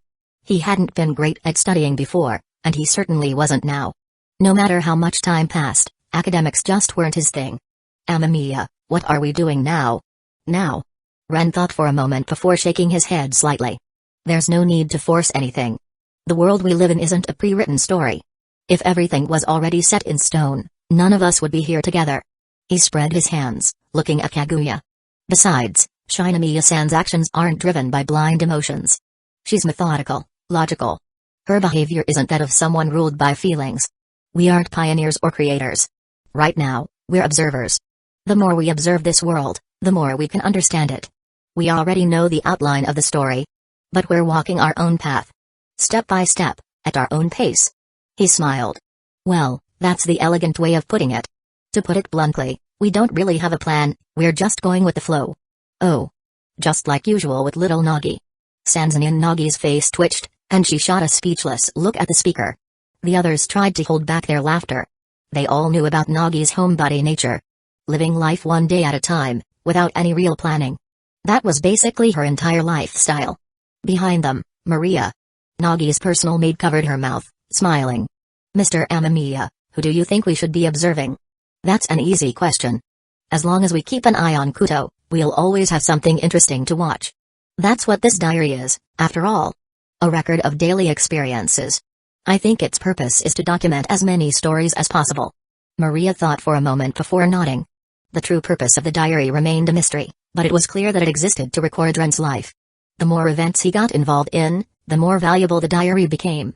However, it wasn't just about documenting pre-existing stories. It was about Ren's personal experiences. This wasn't a third-person record of the world, it was a first-person chronicle of his life. Mr. Amamiya, does that mean the diary wants to record more of your personal story? Mine? Ren fell silent for a moment. He couldn't rule that out. Yeah. That actually makes sense. If that's the case, then this diary is basically telling me to go outside more. To be honest, Ren wasn't fond of going out. He was a homebody at heart. But if the diary's purpose was to record his life, then staying cooped up indoors wasn't ideal. After all, what was the point of recording a life with no changes? He tapped the diary lightly against his forehead. Are you my mom? For now, there was no need to overthink it. Since he wasn't planning on going out too much anytime soon, he might as well focus on observing others for now. If we're watching Shinichi, do you want me to handle it? Ran raised her hand. No need. Ren shook his head. Mori, don't volunteer for something you clearly don't want to do. If you really wanted to keep an eye on Kuto, you wouldn't have left home in the first place. Since you're already out, don't feel pressured to go back. Ran paused slightly. She really didn't want to go back. Her father had been paid by Kuto's parents to take care of Shinichi. She didn't have the heart to tell her dad not to do it. But at the same time, she wasn't interested in babysitting Shinichi herself. If she had truly wanted to, she wouldn't have found an excuse to leave in the first place. But Ren changed the subject. Mori, isn't your dad's cooking terrible? Eh? Oh, right. Dad can barely cook at all. Honestly, he's only slightly better than Mom. That won't do. Ren's expression grew serious. Mori, you should prepare some meals at your mom's place and bring them to your dad. No matter what, you should at least help make his life easier. When you visit him, you can also ask how he's doing. Ran blinked in surprise before realization set in. She wasn't forced to move back. She didn't have to watch over Shinichi. But bringing food to her father gave her an excuse to check in on him without making it seem too intentional. Using the reason that he couldn't cook, she could visit him regularly. And while she was there, she could casually ask about his recent situation. "I'll prepare something tomorrow." She nodded. "I hope Dad actually tries to take care of himself. And I hope Shinichi doesn't make things even more complicated." In truth, she was a little worried about her father. Ever since she moved in with her mother, she had realized something. Her mom was completely hopeless at taking care of herself. She never cooked. She always ordered takeout. Her daily meals consisted of coffee, French fries, burgers, and pizza. Ran had been genuinely shocked by how little effort her mother put into proper meals. Now, she was beginning to worry about her dad too. Would he be able to take care of himself while she was away? Lost in thought, Ran suddenly felt a pair of eyes watching her. She turned her gaze toward Ren. He was staring at her. She shifted uncomfortably under his gaze. "Amamiya, is there something wrong with me?" "No." Ren tilted his head slightly. "I just think. Mori, have you lost some weight?" Chapter 76, 70 kilograms of flesh, eh? Everyone's eyes turned to Ran. Sanoko stared at her for a moment before suddenly lunging from behind. "Ah!" The sudden attack startled Ran, making her instinctively step back. "Sanoko." She glared at her best friend, who was now staring at her hands in shock. So big." Sanoko's eyes widened in disbelief. "Ran, you've grown again?" Ran's face turned scarlet. She had just realized the changes in her body yesterday after reading the diary and doing a self-check. She absolutely did not want anyone else to find out. "Sanoko." Her voice rose as her embarrassment reached its limit. Sanoko, realizing what she had just blurted out, quickly tried to laugh it off. "Hey, isn't this a good thing? Plenty of girls wish they could grow like this." Ran's expression darkened. That wasn't the point. It was fine if she was the only one who knew about her growth. But thanks to Sanoko's big mouth, now everyone knew. She really wanted to teach Sanoko a lesson. Meanwhile, Kaguya was watching closely. Hayasaka, her ever-calm maid, silently observed Ran's entire figure with a keen gaze. Nagi, on the other hand, was having an existential crisis. At 13 years old, she was still technically in her growth period. But here was Ran, only 3 years older, and she had already hit a second major growth phase. The difference in body proportions between them felt like an unbridgeable gap. She still looked like a child, while Ran looked like a fully developed adult. "This is unfair," Nagi muttered to herself, feeling a deep sense of injustice. Sanoko, still staring at Ran, tilted her head. "Strange. How did you do it?" It wasn't that she didn't understand Ran's growth pattern. After all, Ran had always been an anomaly in that regard. Ever since she turned 13, her entire body had been developing rapidly, almost like an explosion. But this was still weird. Sanoko's gaze moved toward Ran's arms and legs. Then, without warning, she reached out again. "Pa." Ran, still blushing, reacted instantly and slapped Sanoko's hand away before it could touch her leg. "Sanoko." Her voice carried a clear warning. Caught in the act, Sanoko let out a nervous laugh and quickly retreated to stand beside Ren. "Amamiya, what's going on with Ran?" Ren didn't respond immediately. Instead, he activated spiritual vision, examining Ran's etheric body. It was unusually active. Her body was in an incredibly healthy state. Her fat levels were decreasing, while her muscle density was rapidly increasing. "I see." Ren nodded to himself as he processed the information. Ran's body is absorbing and digesting calories at an accelerated rate. That's causing a rapid increase in muscle density. And since her body is using up all the stored fat, she looks like she's shrinking. Fat was the body's way of storing energy. But Ran had now fully converted that energy into muscle. That was why she appeared slimmer even though, in reality, her weight had increased. He glanced at Ran, who was still waiting for an explanation, and decided to break the bad news. "Mori, even though you look thinner, because your muscle density has increased, your weight hasn't gone down. In fact, it's gone up quite a bit." Ran's expression froze. Her mind immediately flashed back to yesterday's nightmare. Just a few days ago, she had gained 5 kilograms in such a short time. Now, who knew how much more she would gain? Sanoko quickly picked up on Ran's distress. "Oh, Ran, so you really have gotten heavier lately. No wonder you've grown so much. And no wonder your body feels firmer." With a teasing grin, Sanoko's hands made a mock squeezing motion in the air. Ran backed away. This pervy aura was dangerous. He. Sanoko smirked but didn't push further. Instead, she turned back to Ran. "Amamiya, based on your guess, how much weight is Ran going to gain in the end?" Ran thought for a moment.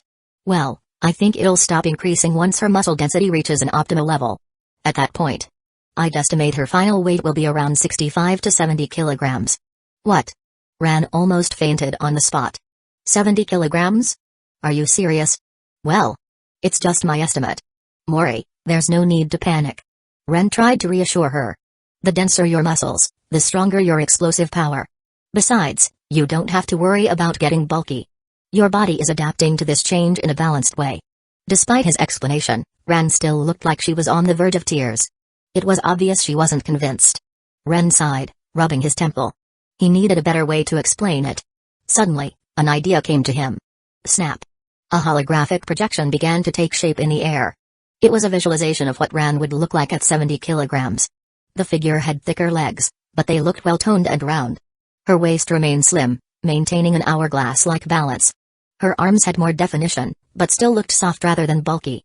Her hips were more pronounced, and her bust had obviously expanded further. The overall impression wasn't fat, it was full, curvy, and well-proportioned. It radiated the mature beauty of a well-developed physique. The entire clubroom fell silent. All the girls stared in shock at the projection. Even Ren, the person in question, was completely stunned. Ren examined his own projection, nodding in satisfaction. This is probably what it'll look like. You won't look fat at all. If anything, it'll make you seem more well-rounded. Well-rounded? He struggled to find the right term, but that was the best he could come up with.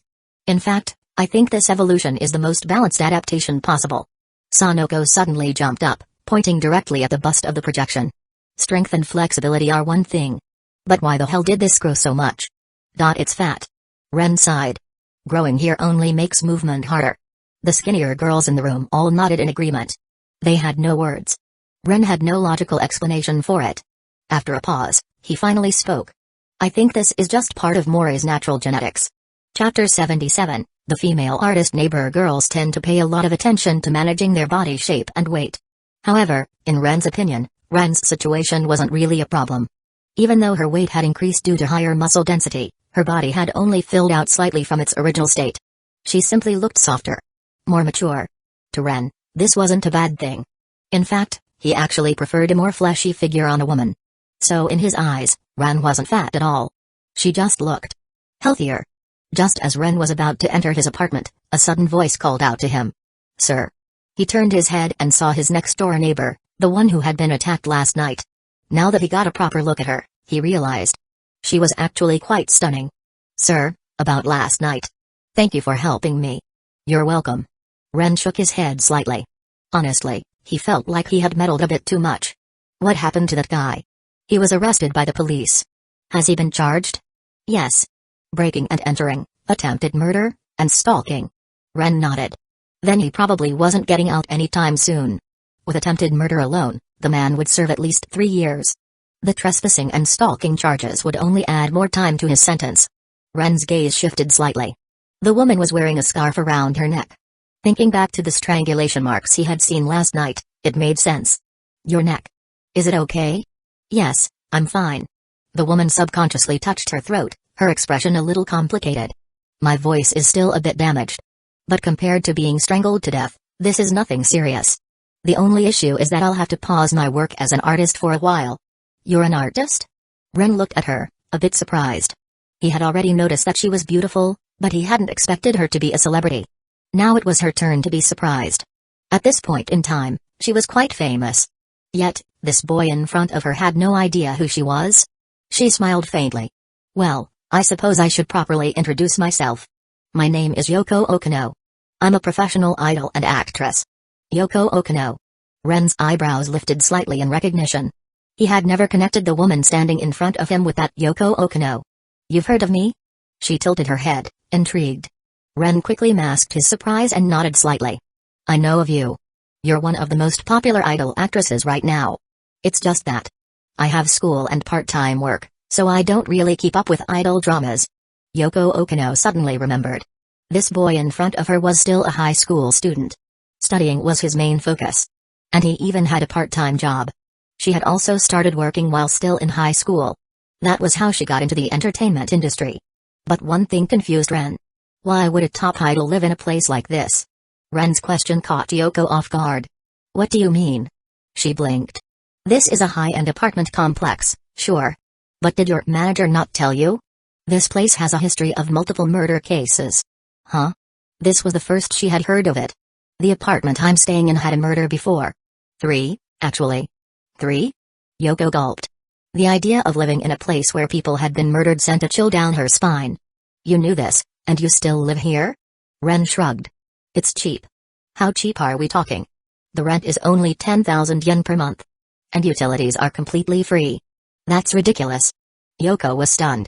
10,000 yen a month? And free water and electricity? That was insanely cheap, especially for a luxury apartment. But still, knowing that murders had happened there, it was way too creepy for most people. But still. Is it really safe to stay here? She hesitated. Ren glanced at her. Miss Okano, what about you? Yoko looked at him, confused. Your home was broken into, and you were almost killed by a stalker. You're not planning to move? For a brief moment, fear flickered in Yoko's eyes. Of course, she was terrified. Who wouldn't be? But she shook her head helplessly. No. I can't move. I don't mean to sound arrogant, but I'm quite well known. That comes with a lot of problems. Fanatical fans? Ren guessed. Yoko nodded with a small sigh. I love that people support me. But some fans are just too much. The word impatient didn't even begin to describe them. Some die-hard fans were truly unhinged. They would track down idols. They would stalk their homes. They would do anything to get closer to them. The security here was trustworthy. Even though she had let her guard down yesterday, it was still safer than most places. So for now, she wasn't planning to move out. Ren understood. This was simply the reality of being a public figure. No matter how dangerous some fans could be, they were still a core part of a celebrity's career. Fanatical fans are troublesome. Ren sighed. Yoko chuckled softly. Yes. Fans can bring a lot of benefits to an artist. But sometimes, you have to deal with the downsides too. She smiled as she looked at Ren. You live here alone? Yes. Aren't you afraid? I'm more afraid of being broke. Yoko Okano paused slightly. Then, she laughed. She was starting to get a sense of what kind of person he was. She held out her hand. Well then. Let's get along, Mr. Neighbor. Ren glanced at her for a second, then shook her hand. Likewise, Miss Female Artist. Chapter 78, Let's show our love on Valentine's Day. I knew Dad would end up like this. After a few days, Ren returned to Mori Detective Agency, only to be greeted by a sight that went completely beyond her expectations. The entire place was a disaster. Cigarette butts, empty beer bottles, and various pieces of trash cluttered the desk. It didn't look like a detective's office at all, more like a bachelor's den gone wrong. Ran? Why are you back? Kogoro asked, looking slightly embarrassed. What do you think, Dad? Ran smiled, but there was an unmistakable edge to her voice. She had thought dealing with her mother was troublesome enough, but it turned out her father's side was just as bad. One had completely messed up the office, while the other filled the fridge with nothing but condiments. Neither of you can do housework, not even cooking. Ran sighed in exasperation. She was starting to feel like her parents were completely unreliable. Honestly, if she wasn't around, this whole family would probably fall apart. Kogoro awkwardly scratched the back of his head, unable to refute her words. And Dad, you should really apologize to Mom already. Huh? Why should I bow my head to her? Seeing her father's stubborn expression, Ran narrowed her eyes and pointed out something crucial. Because Mom is very popular. I've even heard that a lot of excellent prosecutors are pursuing her. Kogoro's face immediately darkened. This was not what he wanted to hear. He knew that Eri had many admirers, but the fact that Ran found out in just a few days? That was an entirely different level of crisis. God knows what kind of men were chasing after her. And if this kept up, one day, Ran might actually call someone else Dad. No way. Absolutely not. He needed to talk to Eri. This was serious. He couldn't let things develop like this any further. Ran, seeing the clear panic on her father's face, simply shrugged. And Dad, do you even have any cases right now? Of course. Why? Kogoro crossed his arms confidently, though most of his recent jobs were low-paying, insignificant cases. Ran sighed. I was worried that with the way your office looks, you might not have had any work for a while. Ran, you're underestimating me. Your father still gets jobs. Yeah, I believe that, Ran said with a pout. It's just that your cases are mostly about finding lost pets. Or catching cheating spouses. Despite everything, she never doubted her father's detective skills. As a former police officer, Kogoro had his own methods of investigating and gathering evidence. The skills he developed in the force translated well into detective work. Otherwise, he wouldn't have been able to resign from the police and open his own agency. The problem was that deductive reasoning had never been his strong suit. Which was exactly why he got so angry every time he saw Shinichi's name in the newspaper. Dad, just so you know, Valentine's Day is coming up soon. You should really take the opportunity to do something special for Mom. That way, those other prosecutors won't have a chance to give her chocolates.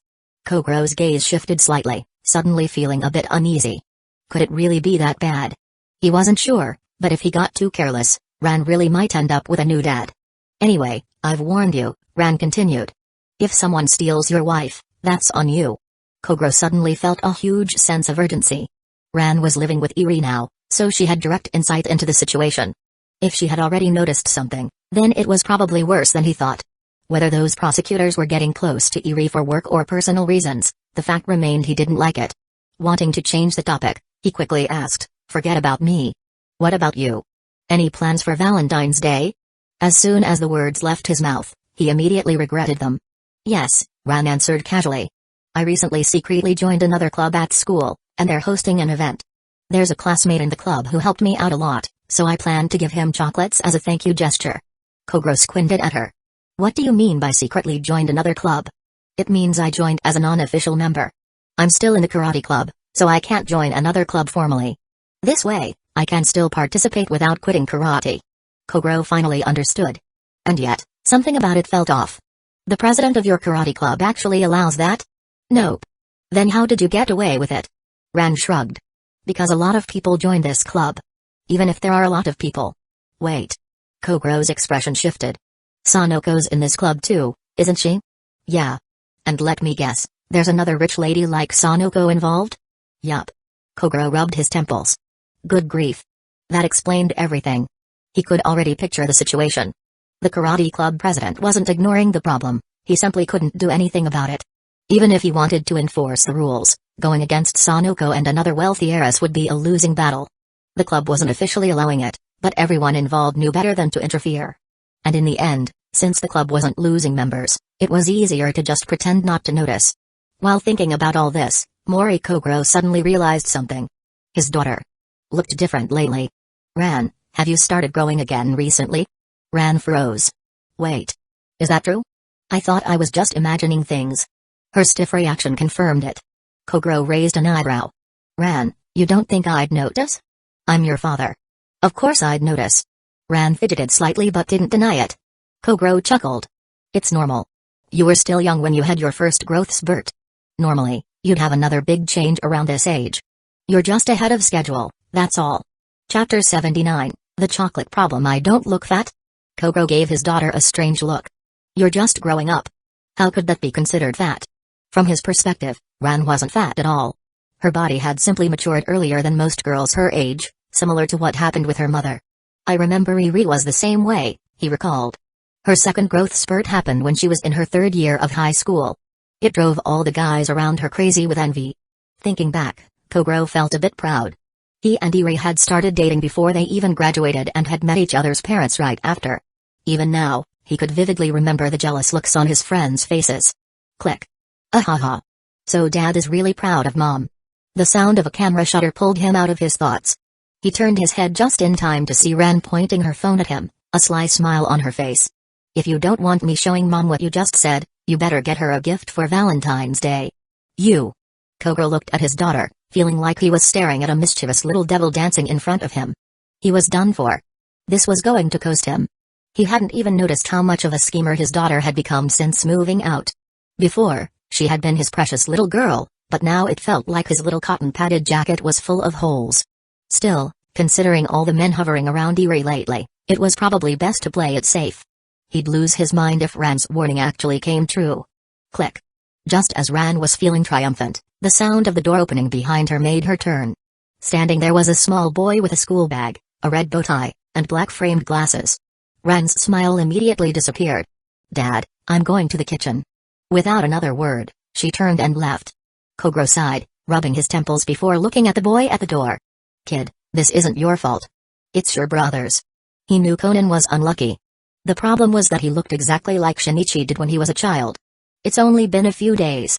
She won't be able to accept it easily." "I know, Uncle." Conan wasn't surprised. If Ran could accept him so easily, she wouldn't have moved out in the first place. If he were just Adagawa Conan, he might have felt a bit wronged. But he wasn't. He was also Kudo Shinichi. Ran's biggest problem with him was that he reminded her too much of her childhood friend. After all, they were the same person. Unless he got plastic surgery, there was no way to change that. For now, all he could do was wait and hope Ran would move past it soon. "How are you adjusting to school?" "I'm still not used to it," Conan admitted. He might look like a kid, but mentally, he was still a high school student. Trying to fit in with a bunch of childish elementary schoolers wasn't easy. "It'll get better. You just came back from abroad, so it makes sense that you're not used to things yet.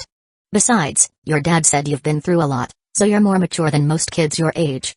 Kogoro didn't treat Conan like a typical child. The kid was obviously sharp, more mature and intelligent than most. Not to mention, he was exactly like Shinichi. Kogoro had to admit, this kid had a sharp eye and a good head on his shoulders. Thanks to him, they had solved a few cases together. Still, he now understood why Kuto Yusaku and Yukiko had dumped the kid on him. He had a habit of running straight into danger just like Shinichi. This boy needed some discipline, or at the very least, a sense of self-preservation. "I don't want to make a big deal out of it, but listen up. Your parents left you with me to take care of you, and I don't want you ending up like Kuto. Got it?" "I got it, uncle." Conan nodded, but whether he actually listened was another matter. Kogoro didn't press the issue. Changing someone's habits wasn't something that happened overnight. Over time, he'd make sure this kid understood just how dangerous detective work could be. A real detective didn't just chase after cases blindly. "By the way, uncle. Why did Sister Ran come home today?" "What else?" "To give me advice on how to live my life." "Figures." Thinking about the state of Mori Kogoro's apartment, Conan wasn't surprised that Ran came back to check on him.